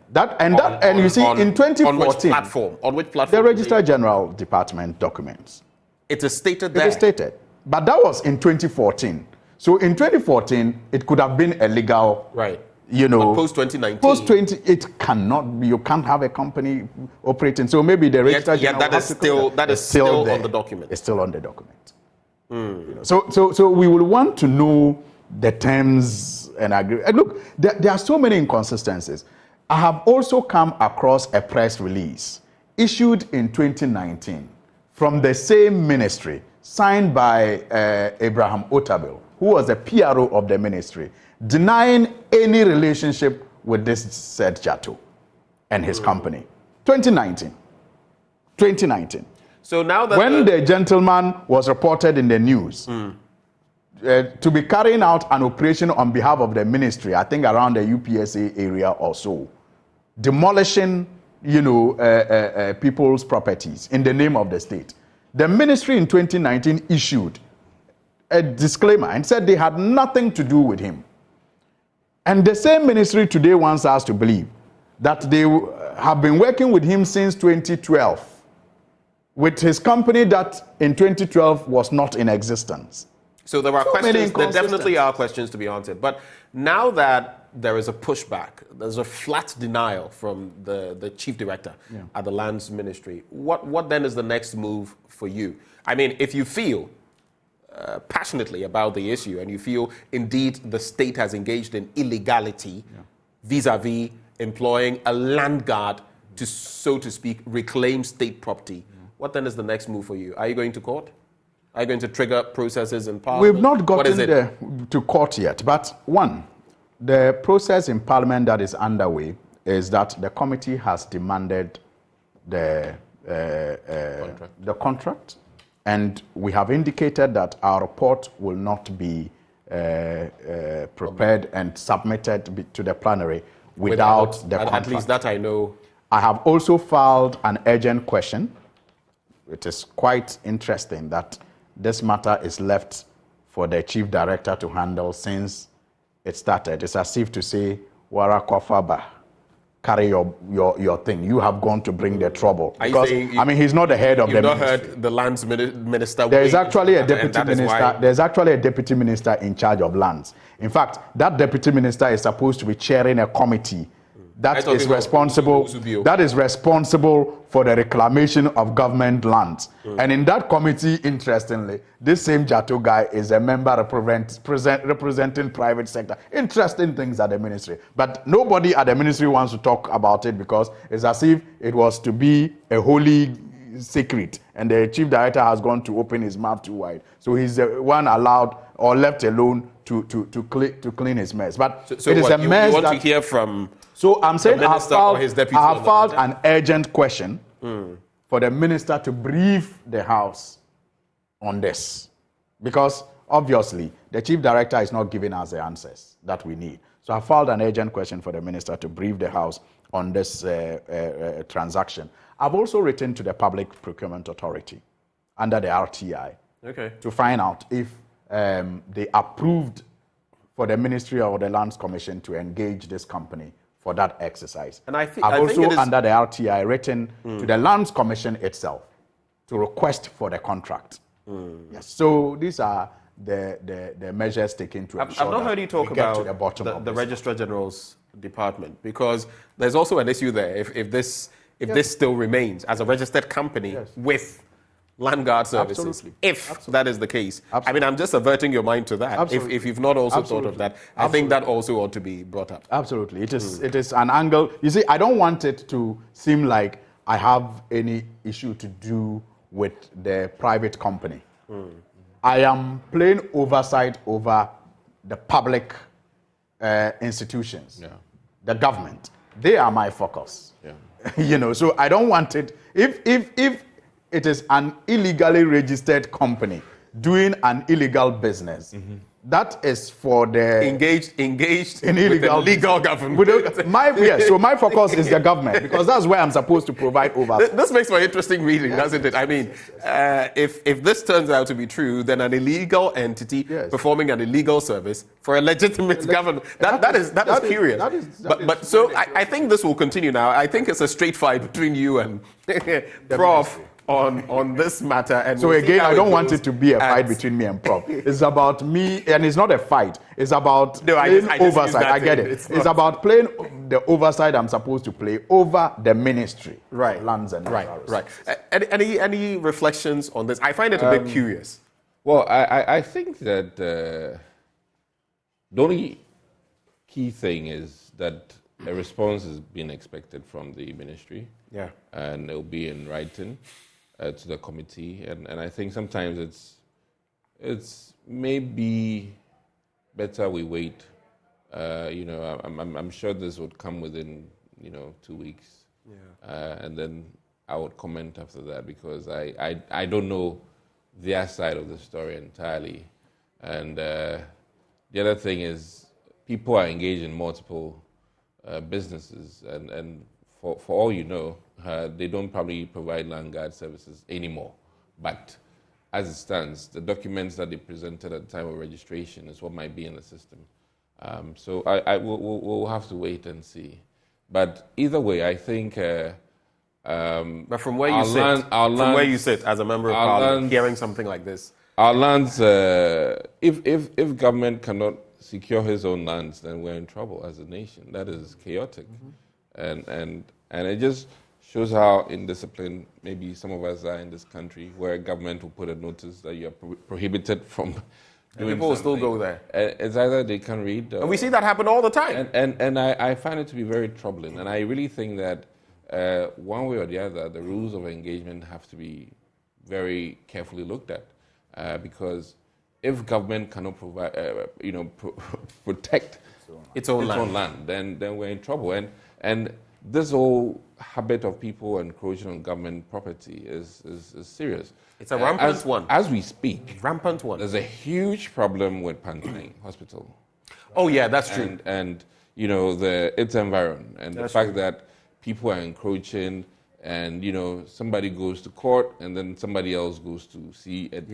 And this is troubling, and I really think that we need to be very clear. And let me plead with judges who handle land litigations. I mean, the sanctity of our democracy is the fact that people have faith in the judiciary system and the all the various branches, and I really think that land cases should not be in the bosom of the highest bid, highest bidder, and I really think that we need to look at it carefully, and it is about time we make reforms for other new areas. I mean, as it stands now, Accra is finished. I mean, if you in terms of Accra, it's finished. So we need to get it right for the other regions, the eastern, northern, all the other regions, western. We need to get it right, even if we were wrong a decade or several. We must learn from the mistakes of Accra. We need to get it right so that these things must stop. Right. And these kings and chiefs and queens who quadruple sell, their lands. I mean, they sell to 3 or 4 people like an airline ticket. It has sell to, airline tickets like that. No, it's always overbooked. Most of the time, they overbook, and then because some will cancel. So I really think that they also need to be careful because it's becoming unbecoming. It has become a problem already. Thanks for clarifying those matters, and I'm sure if the Chief Director at the Lands Commission is watching, if he has any reactions as well, would love to hear them because it's getting murky right now. And for me, what I cannot even comprehend, not just government dealing with if that turned out to be the case, but the registrar general, I can't wrap my mind around that. Like, registered to do a business that is currently illegal. I can't. We need as a student of the law, I find that we need to audit our registrations too. I mean, and these days, I mean, as you know, the things that matter don't matter most of the times in our country, unfortunately. And it's my senior friend who is there too. Just a quick one. The way you even spoke about the judges, for us on the committee, what shocked us was how eloquently the chief director spoke about the capacity of this gentleman, and that how is the gentleman, and how he has his own media on site that helps him to cover up stories, and actually gave us an incident where the Kimbu Senior High School, when the land was encroached and they were to retrieve it for the state, the process led to the killing of 3 people because there was exchange of gunfire, and that didn't become a national discussion because he had his media on site to help cover the story, and that he has members of the judiciary. Yes, the chief director made all these revelations. Members of the judiciary doing who help him when legal matters come up in his This was operations. committee discussion. This was committee, yeah, of course. It wasn't in camera committee discussion. It was a public sitting. Can you reiterate what he says about the judges? Yeah, he didn't use judges. I'm being very careful because of the choose and pick. He said members of the judiciary, that the guy has members of the judiciary that he works with. Yes, and he has his own security among the police that he uses. And among the... This must be a very... If these statements are true, this is a very powerful person. Exactly. And that is why we need to get to the bottom of it. Look, there's every reason why we must all support the state to reclaim lands and protect lands that are for the state. But it must not be done in a way to promote lawlessness. How it's done is crucial. I mean, the state enforces the law, but the state cannot, at the same time, breach the law. You cannot pick and choose. So I'm sure in subsequent, bulletins and other programs on this platform, we'll be engaging the chief director and maybe the lands minister or his deputy, among others, to find out what exactly is going on there. But let's quickly get into the IGP situation, and then from there, I'll go straight to Parliament. We'll focus a lot on what is happening in Parliament. Because you brought it up at the start of the show, I just wanted us to No more than 2 minutes, gentlemen. With where we've come, leaked tape, initial response from Ambrose Derry, Interior Minister, among others, to this point, I mean, I felt by now we would have some conclusivity to this matter. Is it true? Is it not true? Now all I'm hearing are whispers here and there, stuff from the grapevine and all of that. For you, where do you sit on this matter? And does it in any way incapacitate the president in terms of ousting, sacking Dr. Ekufu Dampare? Well, one thing is very obvious. In 2001, or let me use 2002, when Kufuor won, in all honesty, the state machinery was for the NDC. 2008, NPP lost. State machinery was in the hands of the NPP.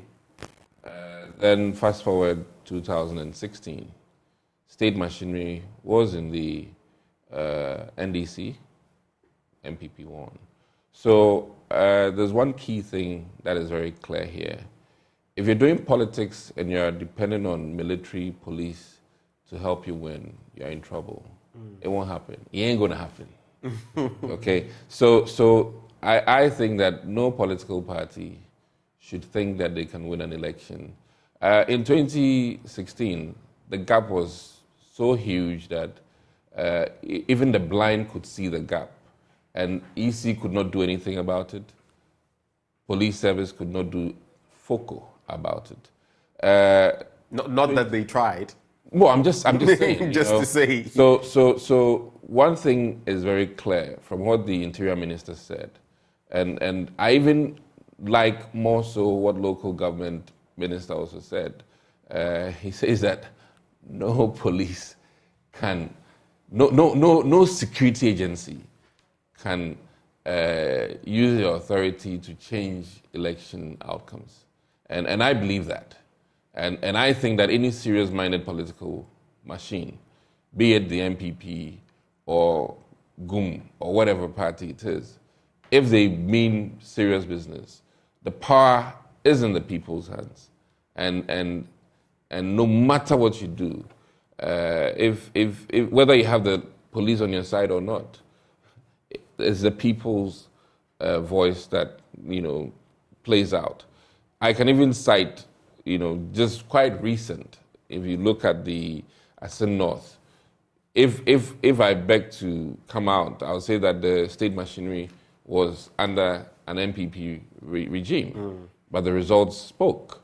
And no policeman, I didn't see one policeman, trying to change pink sheet values. So the police service, I must commend them, have been very good, very professional in terms of handling election. But that is exactly the crux of the argument or the discussion we're having. Because in that tape, someone says, this IGP, the way he's doing his things, he's doing it, as we say here, to finchim, or finchim. Well, if we do this in 2024, we are going to lose, for which reason we have to find ways and means of making him find the way to the door. That's exactly the point. I'm one person, and let me state it categorically here, that I don't ever believe in audio tape recordings.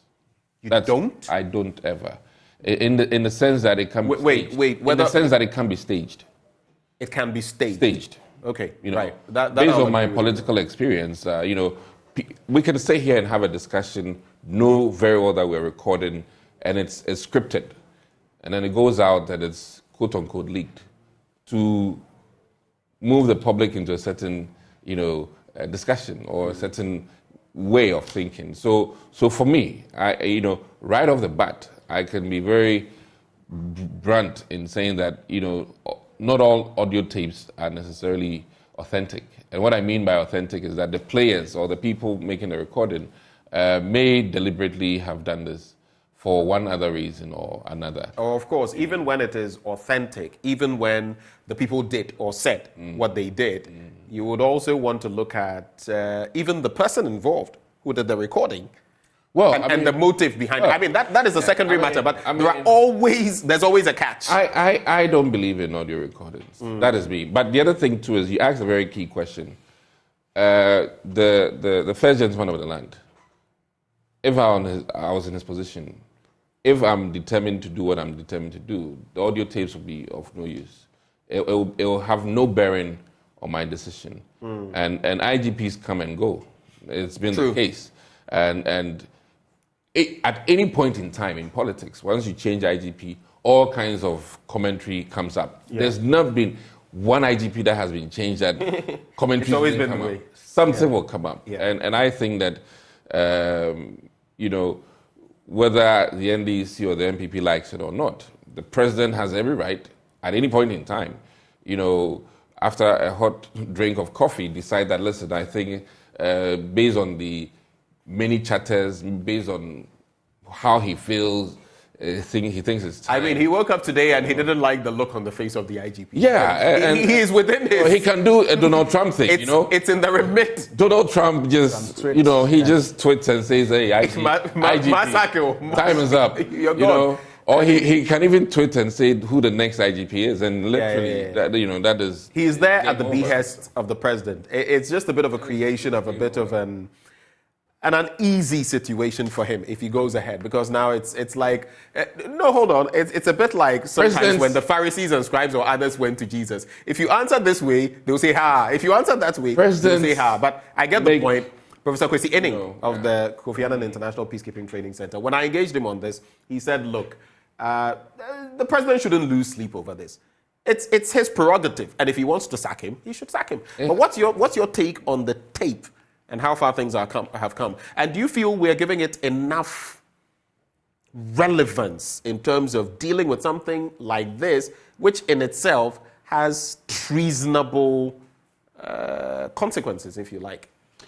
Ben, I'll start off by saying that if you are a leader and you are afraid of what people will say, then you will do nothing. Because every decision that you make as a leader will be pleasing to some and displeasing to others.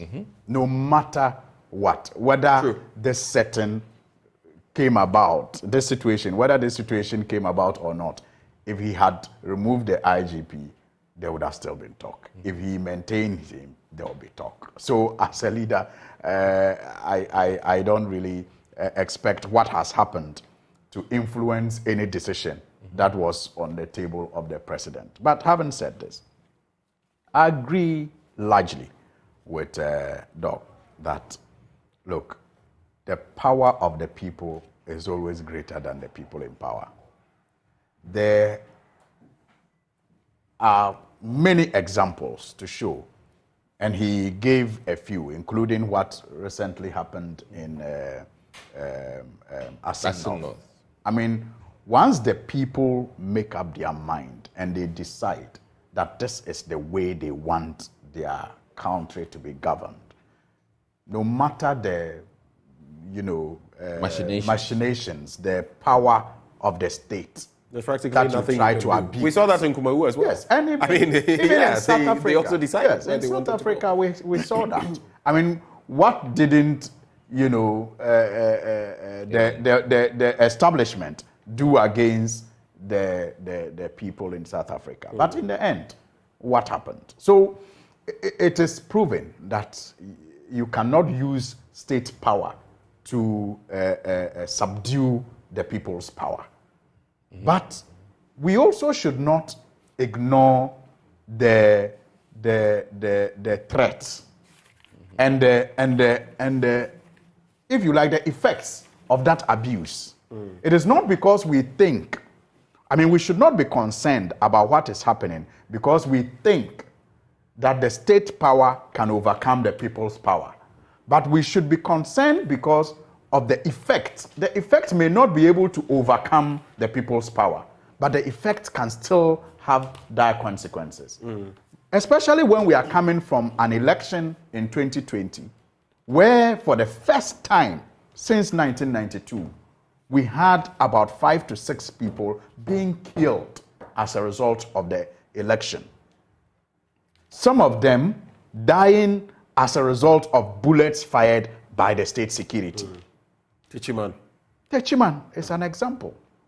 So we cannot, even in Greater Accra, we cannot underestimate what has happened. Yes, the state power may not be enough to ensure that the people who are abusing it remain in power, but it may have some of these consequences that we experienced in 2020. And you never know if those consequences will be so close to you as a person, or even you being the victim. What do you want to? What do you want to see next? Just to. So what we have done now, what we have done now, and I'm happy that the speaker has also agreed to that move to be made, is for a bipartisan probe into this matter. I think the last time the minority leadership raised this issue, the speaker agreed that a committee should be set up to look into, the content of that audio, because I think that it is scandalous to think that a commissioner of police, not just a mere constable, a commissioner of police, I mean, take off the IGP. Is that partisan? They are next. Yes, is that partisan to contemplate, putting a party interest above a national interest? Which in itself, if proven true, is a national security threat. It's a national security threat. And that's why some people believe that the problem of this country, the problem we should be solving has become the government in power. Because I think by now the commissioner should have gone. Anyway, so let's move on from there. It is clear what before investigations what your position is. But let me come back to you briefly, because it is your side in Parliament that is engaging in this. As the Daily Guide couches it, NDC plays hide and seek with Parliament. And I say, oh, it is time for Parliament to start sitting. We are going to court. And then I hear some of you, after having gone to court, then when business doesn't happen, you come later in the day and you come and sign off. I was present. That's not true. And there's also the issue where the speaker has prompted you that, there's a 15-day window. You can't absent yourself without permission for this. So if you're going to be trooping to court, bear in mind that you could be on the path to losing your seat, or your seat becoming vacant. So all those dynamics are there. Of course, you can be absent with permission as well. But why are you playing hide and seek? Government business is not going on. The last time, I think it was Anodompre who had to make mention of the fact that with you or without you, they would go on. But there were some things the majority side could not bring because he simply didn't have the numbers on the floor of Parliament. Why are you playing this game? It's children that we used to play hide and seek. Why are you playing hide and seek in Parliament? I appreciate the higher standard that the NDC is always held to. I appreciate it. But you see, we should not lose sight of the fact. That Parliament is more or less about government business. Yeah. People get elected into government to do government business. And the floor where government business is done mostly is Parliament. So let us be clear that in this Parliament of the eighth, eighth Parliament. The eighth Parliament, in this eighth Parliament, the majority is the NPP. And they have touted it, despite the razor-thin margin. They have touted that they are the majority. And they have 138 members. 138 members. They only need 92 to do business. 92. But to make decisions, I'm talking about business, government business. Because many of the reasons why adjournment has happened is because of business, the lack of quorum to do business and not to even take decision. I'm saying they need just 92. In fact, not they. Ghana needs 92 MPs to be present. And on the majority side alone, you have more than that. You have 137. 138. 138 actually. 138. They have the extra. They have the extra number. They of 138. And they just need 92 of them to be present so that Parliament can do business. And yet, when that doesn't happen, the NDC is held responsible. That's why I say, so what are you saying? Are you saying I appreciate the majority side in Parliament is being irresponsible because if they really wanted to get business running, they would get it running? I appreciate the higher standard we are held to. I appreciate it.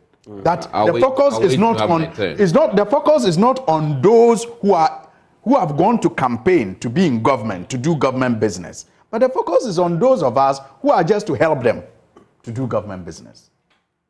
So we have simply said that as a result of the government's determination to prosecute our colleague, who, by the way, for the first time in the history of this country, has been elected twice in one, term of parliament because of this same persecution. We have also decided that we will solidarize with him because we think that the persecution is unnecessary. And they have decided to prosecute him on a daily basis. Not even people who have committed murder. I mean, Major Mahama case.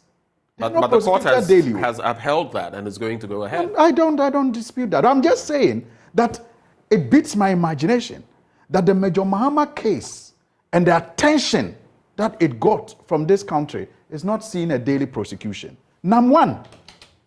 And the monies people lost and expect the Attorney General to give them justice is not getting a daily trial. So you feel that but Asinov is so special. Asinov is so special to them that it has to be daily.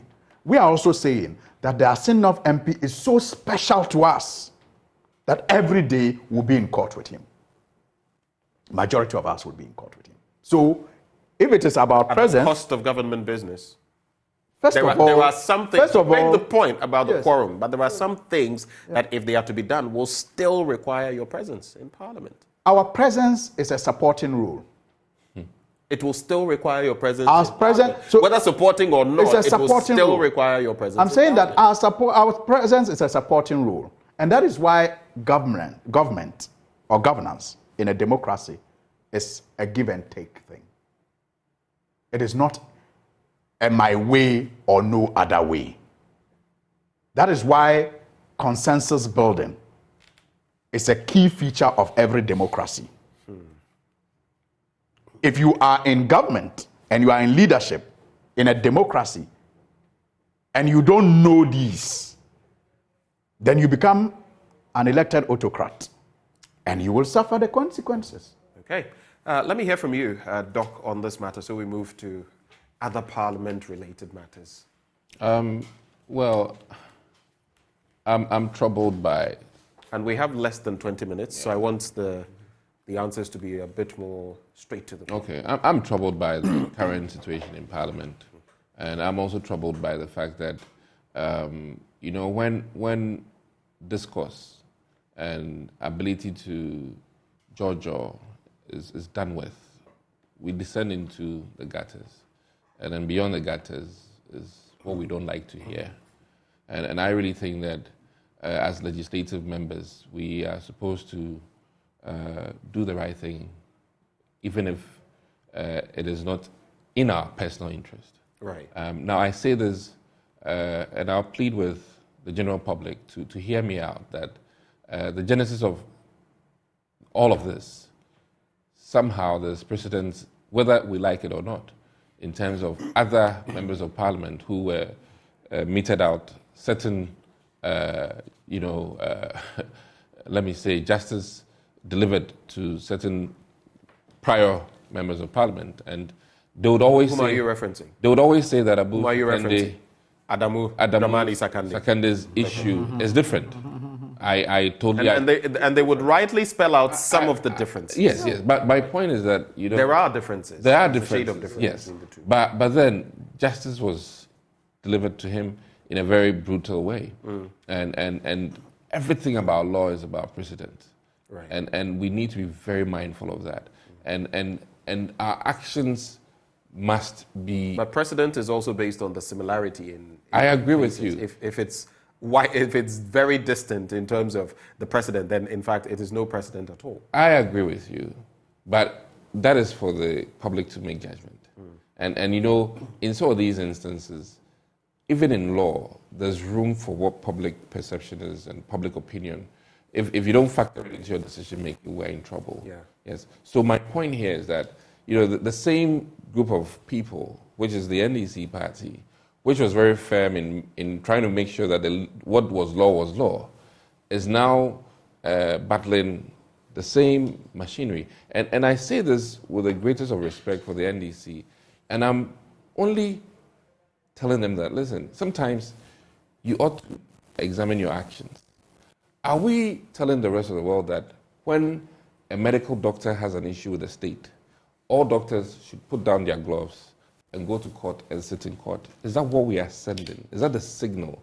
Because I'm troubled by this solidarity, because all doctors, and I speak for doctors because I'm a doctor, all doctors can also do solidarity with a doctor who is sued for malpractice or whatever. We all. But you would agree with me that if a doctor, a medical doctor, is unfairly treated in a way that is egregious, it is clear to your grouping that this person is being unfairly targeted, it wouldn't be wrong for medical doctors to support that person. The association would maybe. No, would it be wrong? Hear me out. The association may have representatives go and support, but the entire conglomerate of medical doctors will not go and sit in court. And that is the argument I'm making. In that same vein, I think that the NDC or the minority can choose a certain number of them, not necessarily the same people every day in court, but about, you know, maybe 12 members that every day, 12 of our members will go and support Kwesi in court. And that would be fair. But this whole, you know, idea of the entire bloc going to court, I beg to differ on that stance. And I will say this on any day that it is a bad strategy, one, in the sense that we have government business to do. And if we require teachers to go to classroom when even one of them has an issue and some of them can go to court, then the same thing should be applied to us members of parliament. We are not above the law. So are they being irresponsible through this action? Well, I think any human resource person, you know, or somebody with labor relations or commissions arrangement can tell you that what you're doing is highly unjustified. Okay. And I really think, and I'll state this very clearly to Ghanaians, that I'm of the opinion, if I was advising the NDC or the minority, the bold best statement is to say that, listen, we're going to have 20 members or 14 members. We can even take like a committee number, which is usually maybe like 13 or 12. Right. To go to court and represent. And that will be rotated, either on a daily basis, you know, backbenchers 6, front benchers 6, whatever. The way they are doing it, iteration. you don't disagree with the tool they are using, but how they are manipulating the tool is your problem. I mean, all right. I think, let's and also just to end on a very important note, I'm also troubled, rightly so, by the fact that this has been made sort of like a daily court proceeding, and I think that. And it's being given a political slant. It's being because politicized it's I mean, like he said, not with NAM1, not with even the well, issue, I mean, and many others.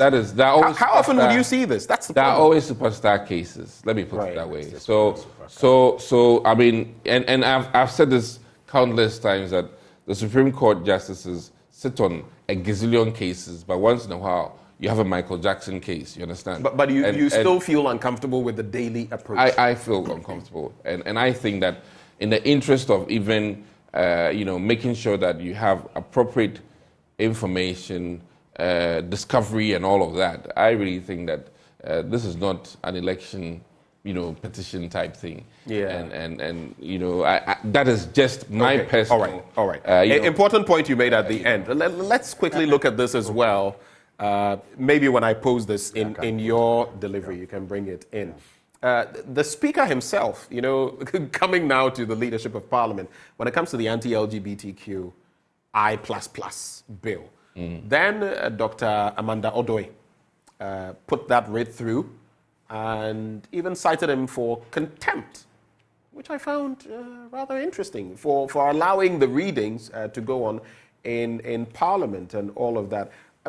What is your reaction? And on the LGBTQ bill, I mean, when the Speaker posed the question, none of you, should I say, dared to oppose. It would have been interesting, though, to see that. For me, as a student of politics, it would have been interesting to see that, and interesting to see what happens in that person's constituency as well. You can be famous for the wrong reason. Yeah, well, but that was just me being politically mischievous from the academic standpoint. Yeah. But if I could pick that first, then I will just use the opportunity to. And we have less than 10 this time, yes. I'll be brief. I just want my brother to appreciate the position we are taking, and it is entirely right, and it has been done in this country by many organizations showing solidarity for unfairness. Doctors have laid down their tools, either at hospitals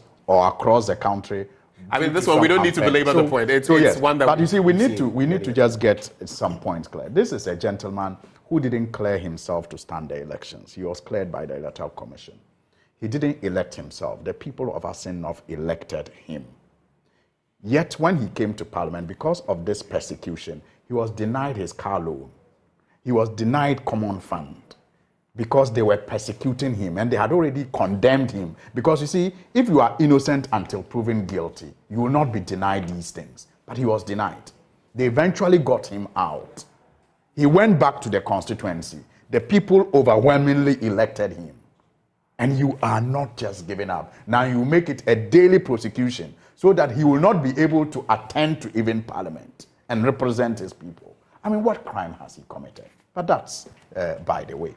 Now on the LGBTQ thing, I'm happy that the court dismissed the injunction yesterday. I think the Speaker of Parliament has been celebrated by many, and he deserves it for the leadership that he has shown in spearheading the passage of this bill. Only a couple of weeks ago, we had some chiefs from the, Bono region come to, give him a title.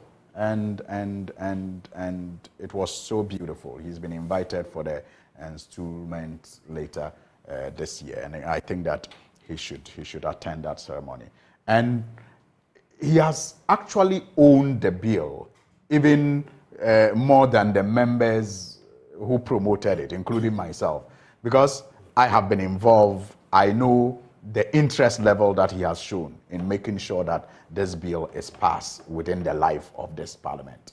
And he deserves that commendation. And for anybody to attempt to cite him for contempt, I think was just mischievous. Okay. The bill is what it is. It is to protect and and still our family values as Ghanaians. Right. It is not against anybody. It is not. It's not targeted at and there have been alterations, some of which we have not seen, but you as members of Parliament are privy to. Yeah. Doc? Yeah.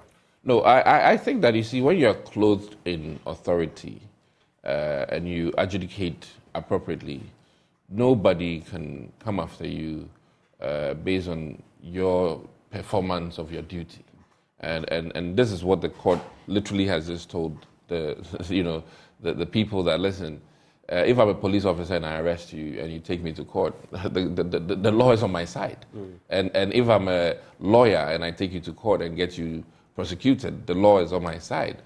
So at any point in time, when somebody is doing his duty as a member of Parliament or as a speaker, and he does it for the state, you can then take the person to court for doing what he's permitted by law. Are you merely saying this because you're in Parliament? Because some would also point to you that, wait, there are processes, and even when you are acting in Parliament, clothed with all the power that you have, there are limits. And when you are injuncted, there are certain things you must do and certain consequences you risk if you go contrary to what the other arm of government has stipulated. So it's not a carte blanche. I mean, let me say, for instance, should we do away with death penalty in this country, in Parliament, there's a process that it will take for the Supreme Court to also add their voice to. No, now, here's a case that we've done a decision in Parliament. The judiciary has not had their chance to eat, taste, swallow, and then talk about it. So then, where lies this? So I think she actually, or this person, has rather been premature in taking her case. Right. And Gentlemen, that is let's wrap with these concerns. 3 concerns. We have about 6 minutes. I'm hoping the 3 concerns, if I give you 3 minutes each, we'll be able to wrap around them. The first has to do with the GTech versus academic institutions in terms of unaccredited courses. And you are looking at big institutions like my alma mater, the University of Ghana, I'm back there, and the KNUST, among others, and the processes. And we've seen their vice chancellors and others coming to respond to issues. Then there is the issue of the SkyTrain, and our 2 million money, and what is happening to that situation. What is your take? Finally, today's Daily Guide captures Bawumia shoots down Islamic funding propaganda. You know, there's that story about the vice president apparently getting funding from some northern group, the ACF, which has terrorist linkages and all of that. He has come out to roundly denounce that, but it was actually a Nigerian who put this up. One David Humdeyin, a journalist in Nigeria, who put this out. Quick reactions to these matters. So 2.5 minutes. Let's go. So I made a recommendation when they came that GTech allows for 5 years before you do a renewal.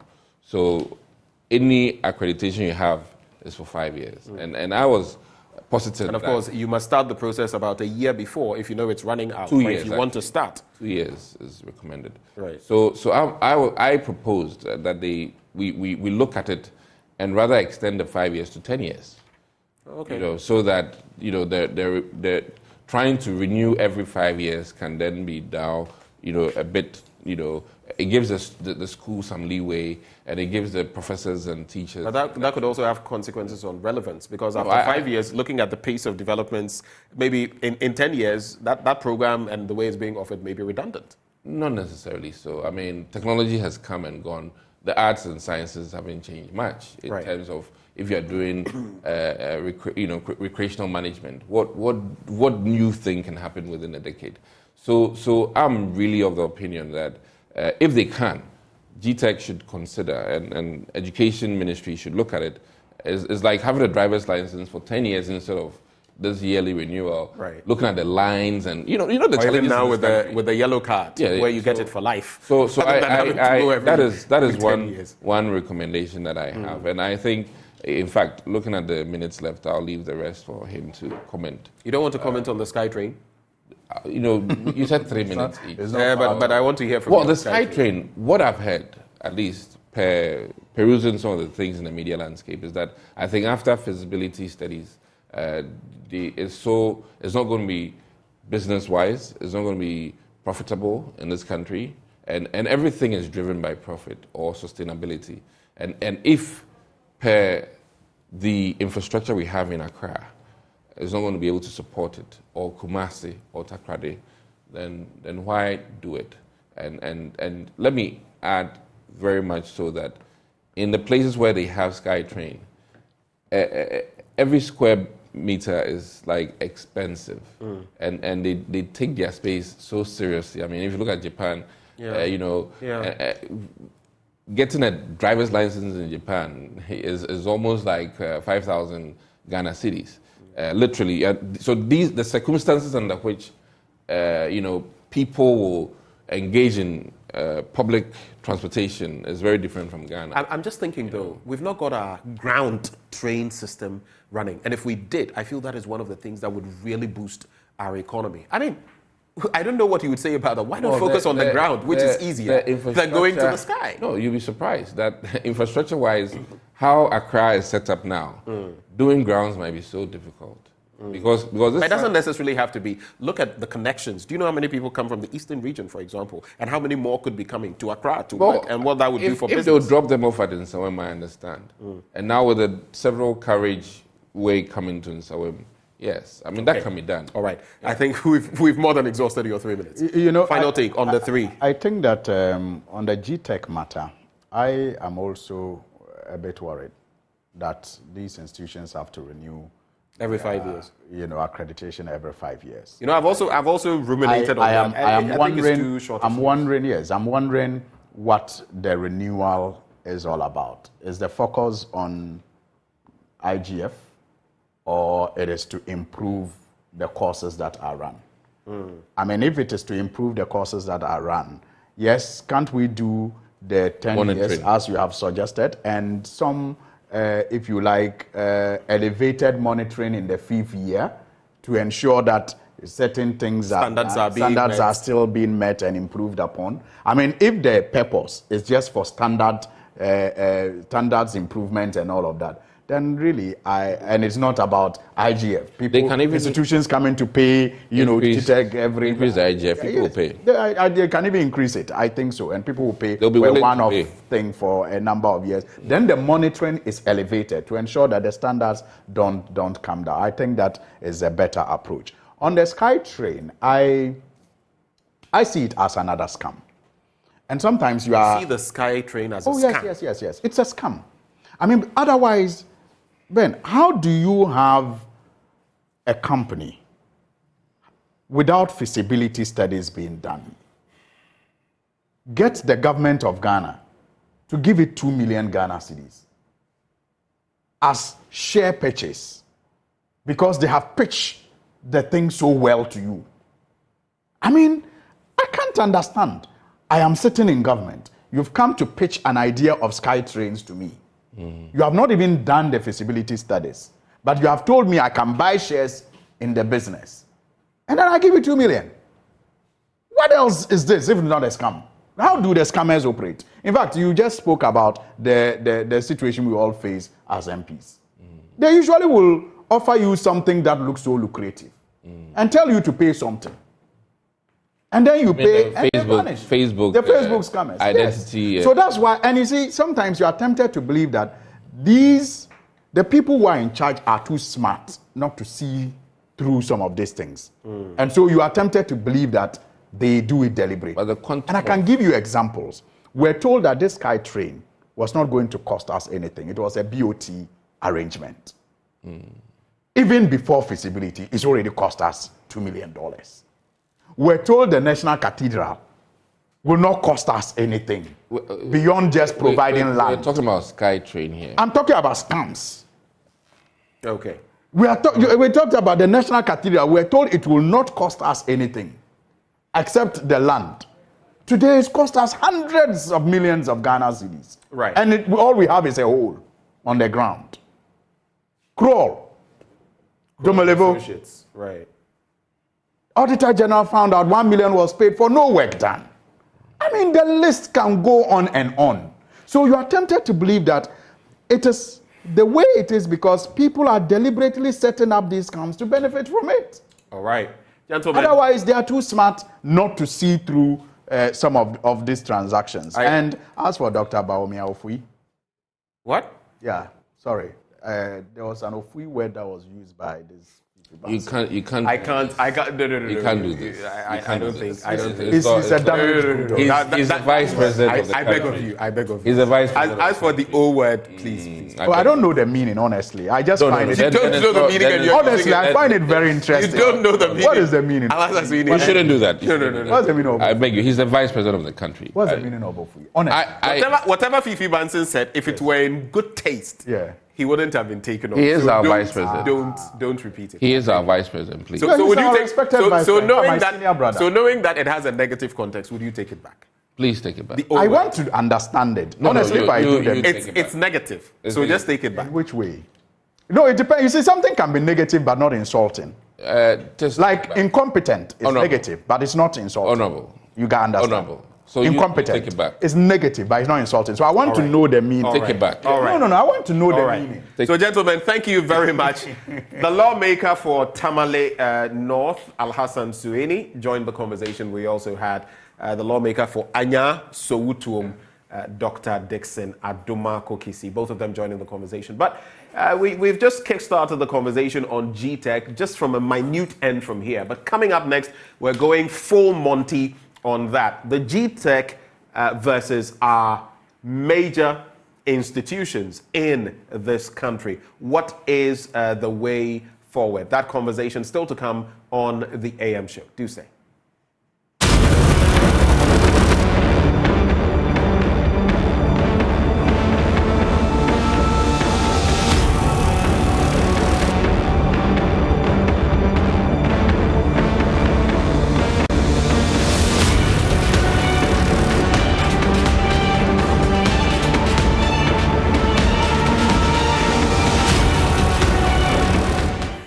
Good morning to you. Thank you so much for staying here on the AM show. I'm Bernice Abubedu-Lansa, and what a conversation it was there with those members of parliament. Well, I know you may have a lot to say, hopefully much later. We can engage you.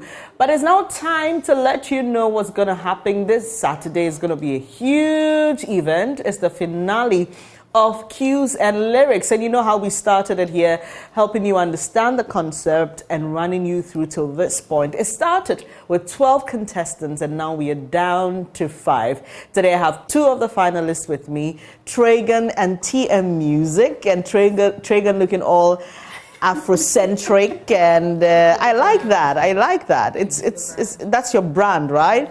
Okay, so what's your genre of music? Your preferred genre of music? Preferred genre, well, it's debatable, but alternative is what it looks like I'm fitting into. So. Okay. What about you, TM Music? Mine is soul. Soul. Oh, I like that. So he came along with his guitar. So we're going to be hearing something very soon from the 2 of them. But before we hear you sing, though, let me start with you, Tragan. How has the journey been? Like I said yesterday to Doreen, it's really been like sharp curves of learning. Opportunity for me to like really chase those frenzy creative intuitions that I already have. So yeah, it's really been revealing, educative, informative, fun, and challenging. All right, and TM, what has it been like for you? So it's been educative, fun, as you said, and our ups and downs. Yeah. But we've learned a lot. Yeah, we've learned a lot. So what have you learned that you didn't know before? Okay. Live performance. Like, let me take off my hat to the likes of Adomako Kissi, Kwame Eugene, like Stone Boy, all our big artists out there in our country that have been performing live. Tell me about it. It's, like when you're on stage. For me, I mean, I do sing at church, but this is like you are in control. You're not in the background. You are in control of the song. Yeah. Every note, emotions to be expressed, and connecting, breaking the fourth wall, controlling yourself, like looking at the judge's face and not being distracted by that. Because sometimes you're not getting the vibes. They're very, or they're just processing what they are watching. Face. But then you have to make sure to let that not affect you and just move on in the emotions of the song you're trying to communicate. It's wow. So that has been it for you. That's just one. Okay, all right. So TM, what has it been? Okay, so me, I was lacking stagecraft. Okay. Yeah, I was lacking stagecraft, but through the process, I'm getting to know myself and then getting to know the kind of person I am in the music industry. I like that. I like that. Great. So it's the big final on Saturday. I'm going to put you on the spot. TM, if you don't win, who do you think will win? You can choose not to answer. I'm winning. Like, if I'm not winning, no one is winning. Okay. Okay. All right. What about you, Tragan? Your bubble. All right. Anyway, for me, I believe that if I have gotten this far, I'm already a winner. Right. I don't know for you guys, but I believe that you guys also feel the same because it's really been a journey. Yeah. So for us to have pulled through this far, we're already winners. But I mean, you're gonna win it. Okay, right. Has there been any point in the competition that you felt like, it was the lowest moment for you, or Yes. any point where you felt like you were going to be evicted? Oh, yes. When yes, was that? That was the day I did Tenny's case. It was the definition of a mess. Why do you say it was a mess? Which I one? don't know where to start. Yes, I don't know where to start from. Probably let's start from the song selection and maybe, I don't know, my emotional... I have always wondered. I love music, so I watch a lot of these reality shows. Do you get to choose the music yourself, or is the music choosing for you as a form of a challenge? Like, how exactly does it happen? Sometimes it is chosen, but for most cases in this maiden edition of Cues and Lyrics, we have had the opportunity to choose it ourselves. So So you think it was a bad choice? It probably was a bad song choice for me, and I don't know what. You didn't feel that way until the final day, until the rehearsal, right? You had snippets of. Yeah. Yeah, I should have probably followed my intuition from the start. Okay. And you were almost evicted?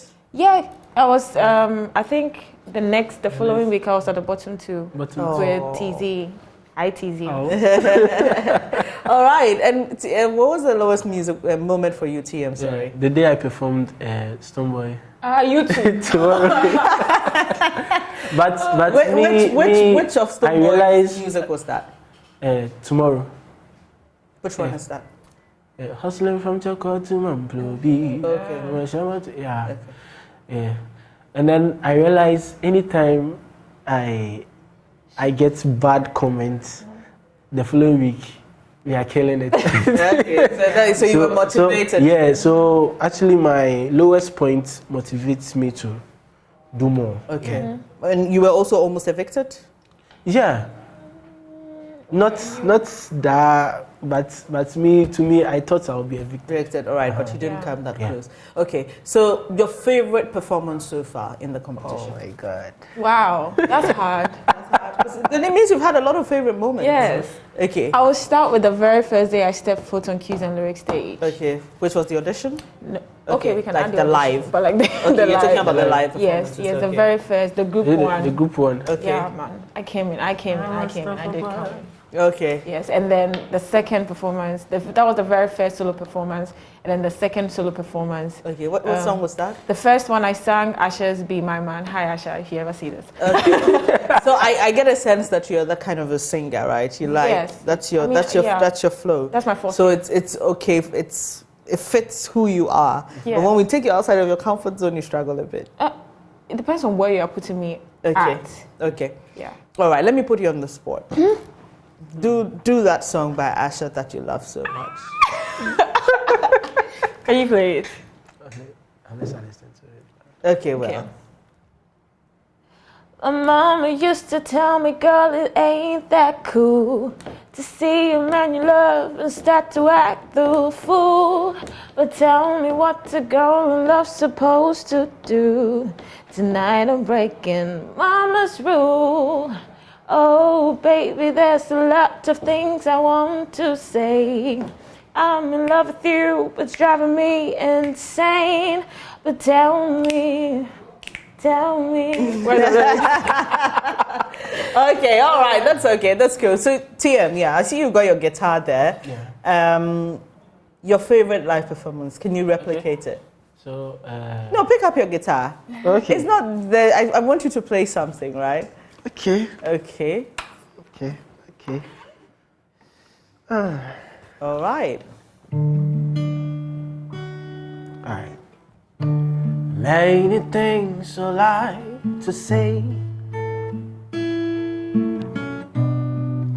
1,000 years wouldn't be enough. You brought me out of the murky clay and took away my sins. Lord, you've been my everything. Everything I do is you.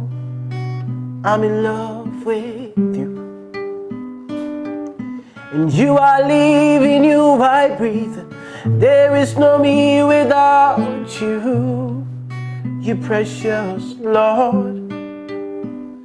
I can't stop loving you. You're my everything. I can't stop loving you. You bring melody to my Woo! He took us to church, didn't he? Wow. All right, that's a nice one. That's a nice one. Okay, so this is a gospel song, is it? Yeah, it's a gospel song. Okay, so you mentioned that you sing in church. You sing in church as well? Yeah. Ah, all the church people, yeah. What has it been like with your church reacting to? It's been. They already know me like that. Like they know me. I'm the artsy, kind of creative, vibe, creative person. So they were just excited about it. They're always excited about it. Okay, shout out to your church. Yes, Hope City Church, Accra. Okay. Yes. All right. Okay. And what about you? With my church, they've been supporting me since day one. When I started music, they've been supporting me. Shout out to my church, Christian Prayer CME. Okay. All right. I mean, this is going to be exciting, guys. And I can already tell that it's going to be quite a competition, even on the finale, because everybody's going to bring their A game. Yeah. Right? You are hoping to win. But like she said, you've come this far. I just want to know what the future looks like for you. What are your aspirations? What are your hopes beyond cues and lyrics? For me, I'm never giving up. Right. Yeah. For me, I'm not giving up. I've been to how many reality shows? 6. 6. This is the sixth one. I actually know it now. This is the 6th reality show. So that shows that I'm not ready to give up. And after the show, there's a lot of projects coming your way. I'm actually working on some projects, and before December, I'll have like 2 or 3 singles out, videos. That's nice. That's nice. So look, you had it first here on Joy News. TM Music is planning to bring you some good music by the close of this year, and so be on the lookout for it. We'll be celebrating Kwame Nkrumah. I have a song dedicated to. That's nice. Actually, I'll be performing it too. So. On Saturday. Yeah. What about you? On Saturday. On Saturday. Okay.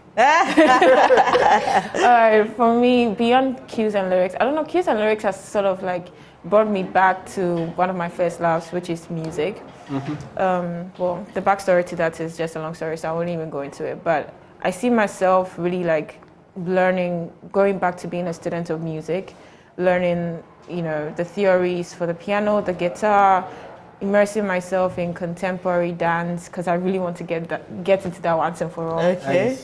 Polishing my writing because I am a poet and I am a writer. No matter what I do to myself in terms of don't worry. in terms of procrastinating, I am still a writer, and so I'll get to it. All right. And obviously, it's an era of writing now, so you must flow. Yes. And just pursuing all these dreams that I've had. I mean, look at me. I want to also be a jeweler. Okay. With my own jewelry. You just want to immerse yourself in everything that you want to do. And just be a positive addition to the society of humanity. All right. So where do we find you? How do we contact you? Because you've asked us to be on the lookout. You as well. You've asked us to be on the lookout. So how do people connect with you on all the social media platforms? Let me start with you, Tragan. Okay.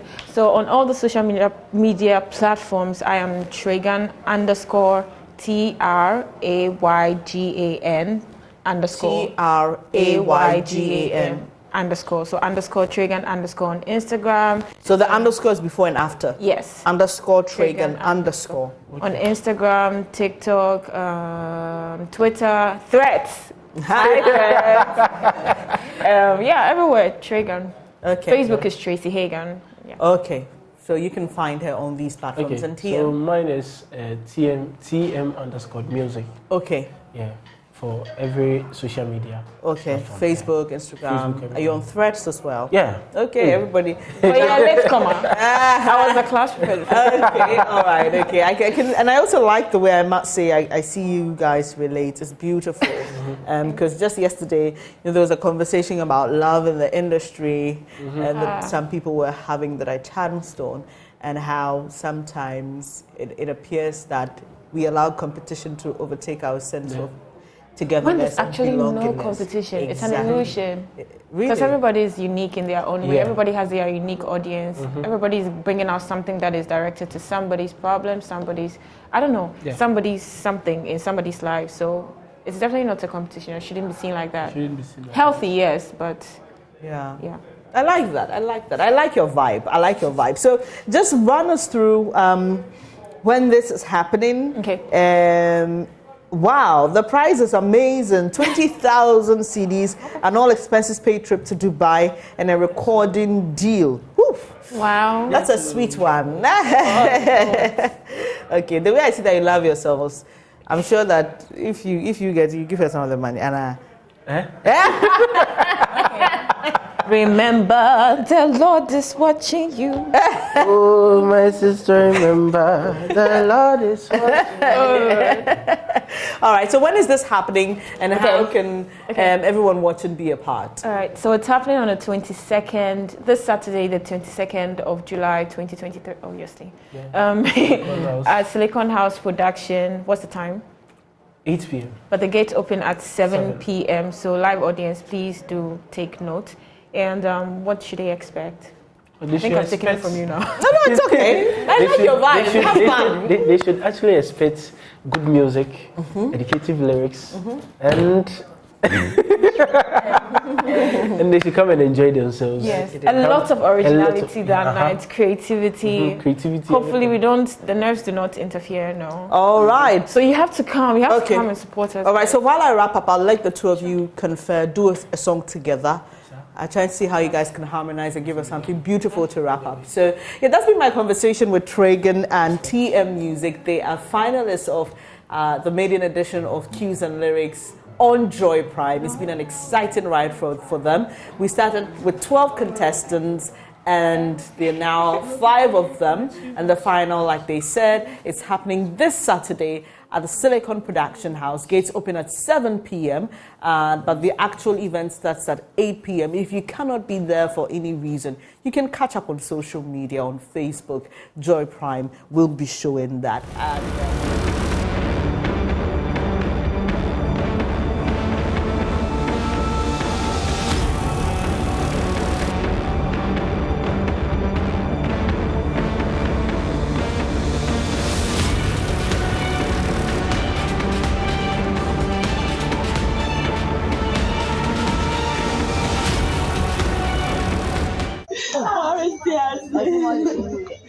It is March 2023. Flood water has forced the collapse of a building here at New Botiano. 2 children, 9 and 11 years, were swept away. They died. Their mother, Nanama, sits on the floor inconsolable after the disaster.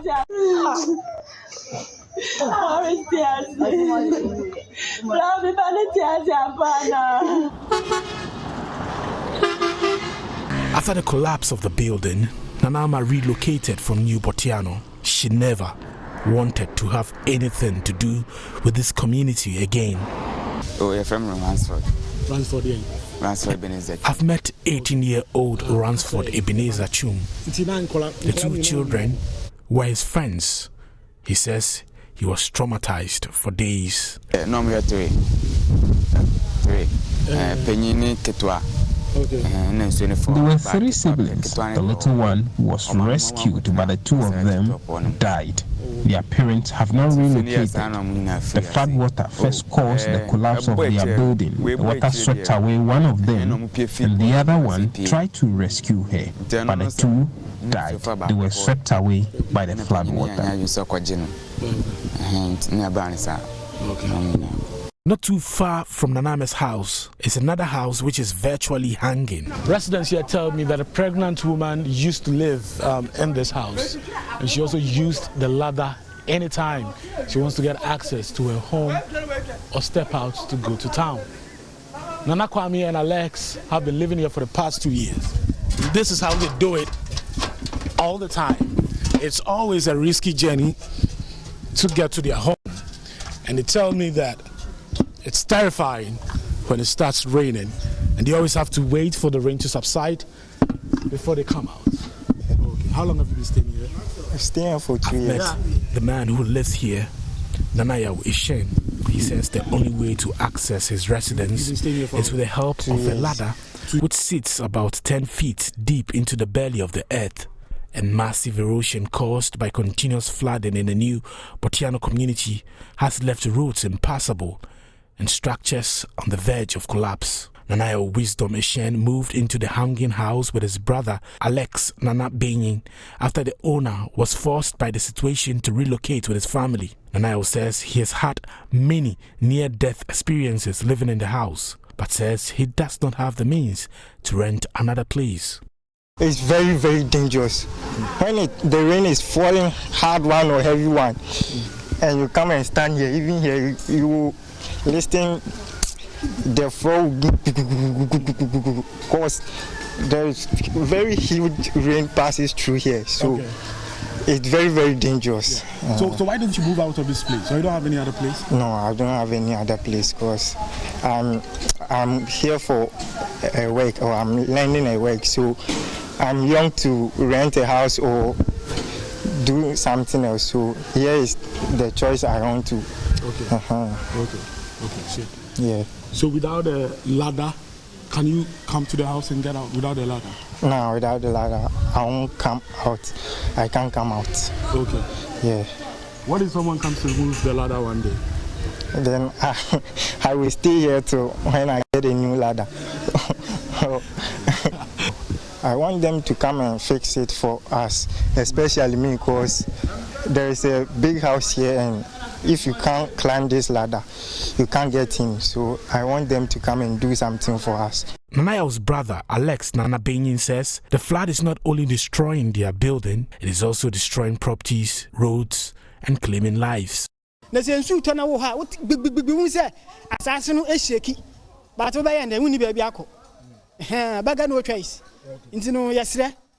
are scared anytime it rains, but we have no option.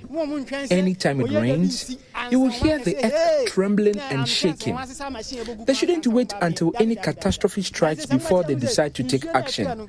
They should deal with the problem now. Because of recently,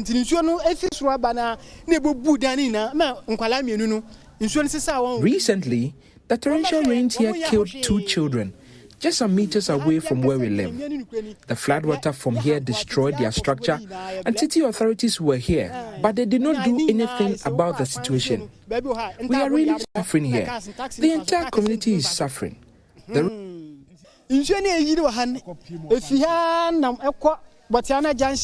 floodwater from here goes all the way to Botiano Junction, NCC Junction, and around Atala. Here at the new Botiano taxi station, many of the drivers are worried about the state of the roads. They say the rains have caused deep gullies on them, leaving the roads impassable. General Secretary of the Taxi Union, Emmanuel Adopreko, is appealing to government to fix the situation. It's erosion, and before it wasn't a lot. Before, the whole place was bush. When it rains, during that time, the soil can absorb the water, but now they are building their houses. They have transferred everything, their water waste everything to the main road. So now it's the rain and the main, their waste, which is spoiling the road now. When are going to do something? Because we are part of Accra. Then even though at times when we ask them, they said this place is not in the government schedule that they are coming to do the road, but we are paying to the government. So once people are living here, those over here, let me guess, they can even more than be 5,000 plus or something like that. The situation at New Botiano does not only pose a challenge to residents, but persons who use the Accra-Takoradi Highway. The flood water and silt from the community and other parts of the Weja-Kaswa Ridge are dumped on portions of the highway, resulting in bumper-to-bumper traffic. A resident, Eric Jano, says until authorities deal with the problem from the source, residents of New Botiano and persons who use the Accra-Takoradi Highway will continue to endure the floods of trauma.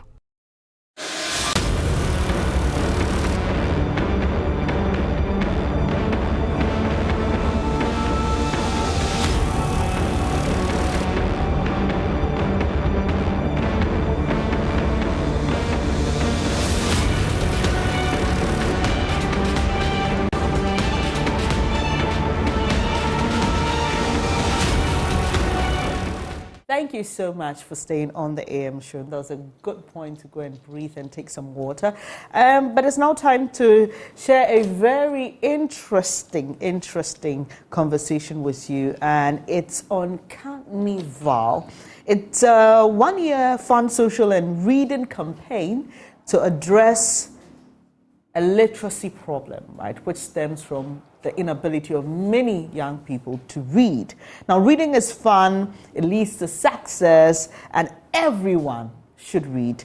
And this program is put together, Carnival, which is that one-year program, is put together by Pebby Cups Library Services in partnership with UNESCO, and this is in relation to the Accra World Book Capital. You know that Accra is the World Book Capital for 2023, thankfully. I've been joined by Anyele Pebby, who is CEO of Pebby Cups, and also Adjoa Ampoma. She is the Senior Brands and Comms Associate of the same organization. It's a pleasure to have you here, and I like your smiles and your yellow shirts. They're very colorful. So let's start off with Pebby Cups, right? What do you do? Who are you? And what services do you render? Let me start with you, Anyele. So first of all, a big thank you to you and to Joy for hosting us on your platform. We're very grateful. Pebby Cups offers a fun, evidence-based, cost-effective literacy program that empowers children to succeed by becoming excellent readers. Right. And so we do this through a platform we have, a reading platform that enables children's reading level to be measured, and then we give them books according to their interests. We engage them in a lot of fun activities for them to love reading. Right. Because we do this because we realize that one of the fundamental root causes of low literacy in Ghana is that children don't find reading to be exciting. It's seen as a chore, as a bore, as a punishment. And so we change the story when it comes to reading, make it fun, make it something exciting, and make it something which they end up getting used to doing. Right. Let me come to you, Adjoa. Okay. Tell us more about what your objectives, goals are, and especially your target audience, because you just said children, but you know, how low do you go and how high do you stay? What's your range of ages that you work with? Okay, so I would first start with our goals and our objectives from Pebby Cup, then run us through to Carnival. So with our goals at where Pebby Cups is to see every family successful through a vibrant culture of reading. So basically that is what we want. And at the end of the one-year program for Carnival, we want to get to society with a message that reading is fun, reading is success, and also it's fun. Everyone should read. That is the main message we are putting across and what we want to achieve at the end. And with our target audience too, it is actually for the general society because it's a societal problem. As Mrs. Pebby said, it's a societal problem. So we want to indulge or engage everyone to cultivate the habit of reading. But our main focus and our target is between the school-growing children of the ages from 6 to 14. Okay. Those are our targets. 6 to 14. Yes, we want to nurture them to have that habit of reading, and most especially the joy and the fun that comes with it so that it can become part and parcel of them for them to succeed. All right. Yeah. Well, so you've clearly espoused and told us why you decided to do this, because you believe that there's a strong link between success and your ability to read and comprehend, right? But just run us through Carnival, right? And what your exact program outline is going to look like. I hear there's something called bus stops. Yes. Tell us about it. Yes, so Carnival is a really fun social service campaign to get children to love reading. It comes from the Ga word kani, which means to read, and the English word carnival, which is like a traveling fun fair, fun and excitement. So Carnival is a fun fair centered around reading. Okay. Wherever Carnival goes to, we bring the fun to reading. First of all, you read and make sure we monitor your reading. You actually have to pass book quizzes, but then you get points when you do. And those points are redeemed for fun activities like going on a bouncy castle, eating some popcorn, face painting, arts and crafts, and so on and so forth. So Carnival was launched on the 11th of May at Alpha Beta School in Dansoman. Okay. And then from there, we went to the Carnival bus stop, bus to a community, Amrahia. And then from there, we went to Kwabenya and Adjungano. In private schools, making stops in private schools, but also engaging the community around the private schools by interviewing the bean seller and the mechanic and getting them to read. And now we are going to our first public school, Dansoman B cluster of schools. We are very excited to be there next week. So from Monday to Friday, excluding Tuesday, will be there to bring the fun to reading, to engage the whole community, the children, the parents, the Asafoche, community leaders, the teachers, to engage the whole community, but also to make the children have a lot of fun with reading. That come the end of next week, the children in Dansuman Cluster B schools will know that reading is fun. So you're there for a whole week? A whole week. Oh, that's a really long time. Yes. Yeah, and I know that you will make some good impact there, at least for 1 week. So, I mean, this is interesting, and I'm very happy with the carnival. Now you've explained what carni really means. It makes more sense to me. You've told us that this will run for a year, right? Yes. But how do people contact you? Maybe there may be a school owner watching us, or maybe somebody who brings young people together to do this, but not on the scale at which you're working at. So how do they contact you? Where can we find you? Okay. So they can reach us on our social media handles, and they can also reach us on our phone number 055-2477-243. And we will be quick to pick up the call. Any school that wants to engage their children to love reading, we are very willing to partner them to bring their fun to reading and the excellence to reading. Because as you said, it's not just a link, it's a very strong research finding that the love for reading is a stronger indicator of a child's success in school and the future than even their parents' level of education or socioeconomic status. So the more children love reading, the better they do in school. And so we really want to see this happening, not just in certain communities, but across board, across Ghana. I'd like you to go over the number again, so if somebody missed it, we can get it. 055 2477 243. Yes, so we are open to hearing from schools that want to see their children excel through reading. Fantastic. All right, let me come to you. So beyond Dansuman, what next? Where are you stopping next? Okay, so actually because it's a whole 1 year program, we have a lot of school or a number of schools aligned that we'll be going to. And we just want to say also that it's not just limited to the school, just for the public sake, it's for all and sundry, or it's for everyone, because during this 1 year period, we have a lot of activities lined up. In fact, during the Literacy Month in September, we are mounting our canopies with our 4 digital setup there to have the market women read, influencers that we work with read. Nice. In fact, the senior lions, or let's say the lions that we deal with, that's grown-up adults, people of influence in our society and all that, we'll have them read, and then everyone will read. So they're lions because you are the cubs. Exactly, exactly. So we'll have everyone come on board, read with our fun. We'll have face painting there, bouncy castles and all that. And we'll also do live sessions when it comes to Instagram, Facebook and all that, so where the public can join in. They'll read. We will also assess them and awards them with prizes and all that. Right. So yeah, we need to quickly wrap up. But I mean, Pebby Cubs exists as a group on its own. So young people between the ages of 6 and 14 can be part of the club. Yes. Right? Is it a club? It's an organization. Rather, okay. Promotes reading. All right, okay. So you've just said that it's not limited to school, to schools, and so the community will enjoy. You can find them on social media. The name is what? Pebby Cubs on all platforms. On all platforms. All right. It will be interesting to see what you've got lined up. But thank you so much for joining us. Your final words in 30 seconds each? Thank you so much to Joy and Multimedia for partnering us from the launch, and we brought our program, and you've been so very helpful, and we are your commitment to reading and the prosperity of Ghana is exceptional. Right. So we want to say thank you. Thank you too. To our parents and to our society out there, come join us with the Carnival. To corporate organizations, come partner us to really make sure that SDG 4 is achieved and quality education becomes a reality for our nation. Right. And you, Ajwa? Yes, we just want everybody to know that reading is not a chore, it is not a punishment. We should see it as fun, because that's what leads to our success. Right. Thank you so much. That's Ajwa Mpoma. She is Brandon Com Senior Associate at Pebby Cubs, and earlier you heard Anyele Pebby.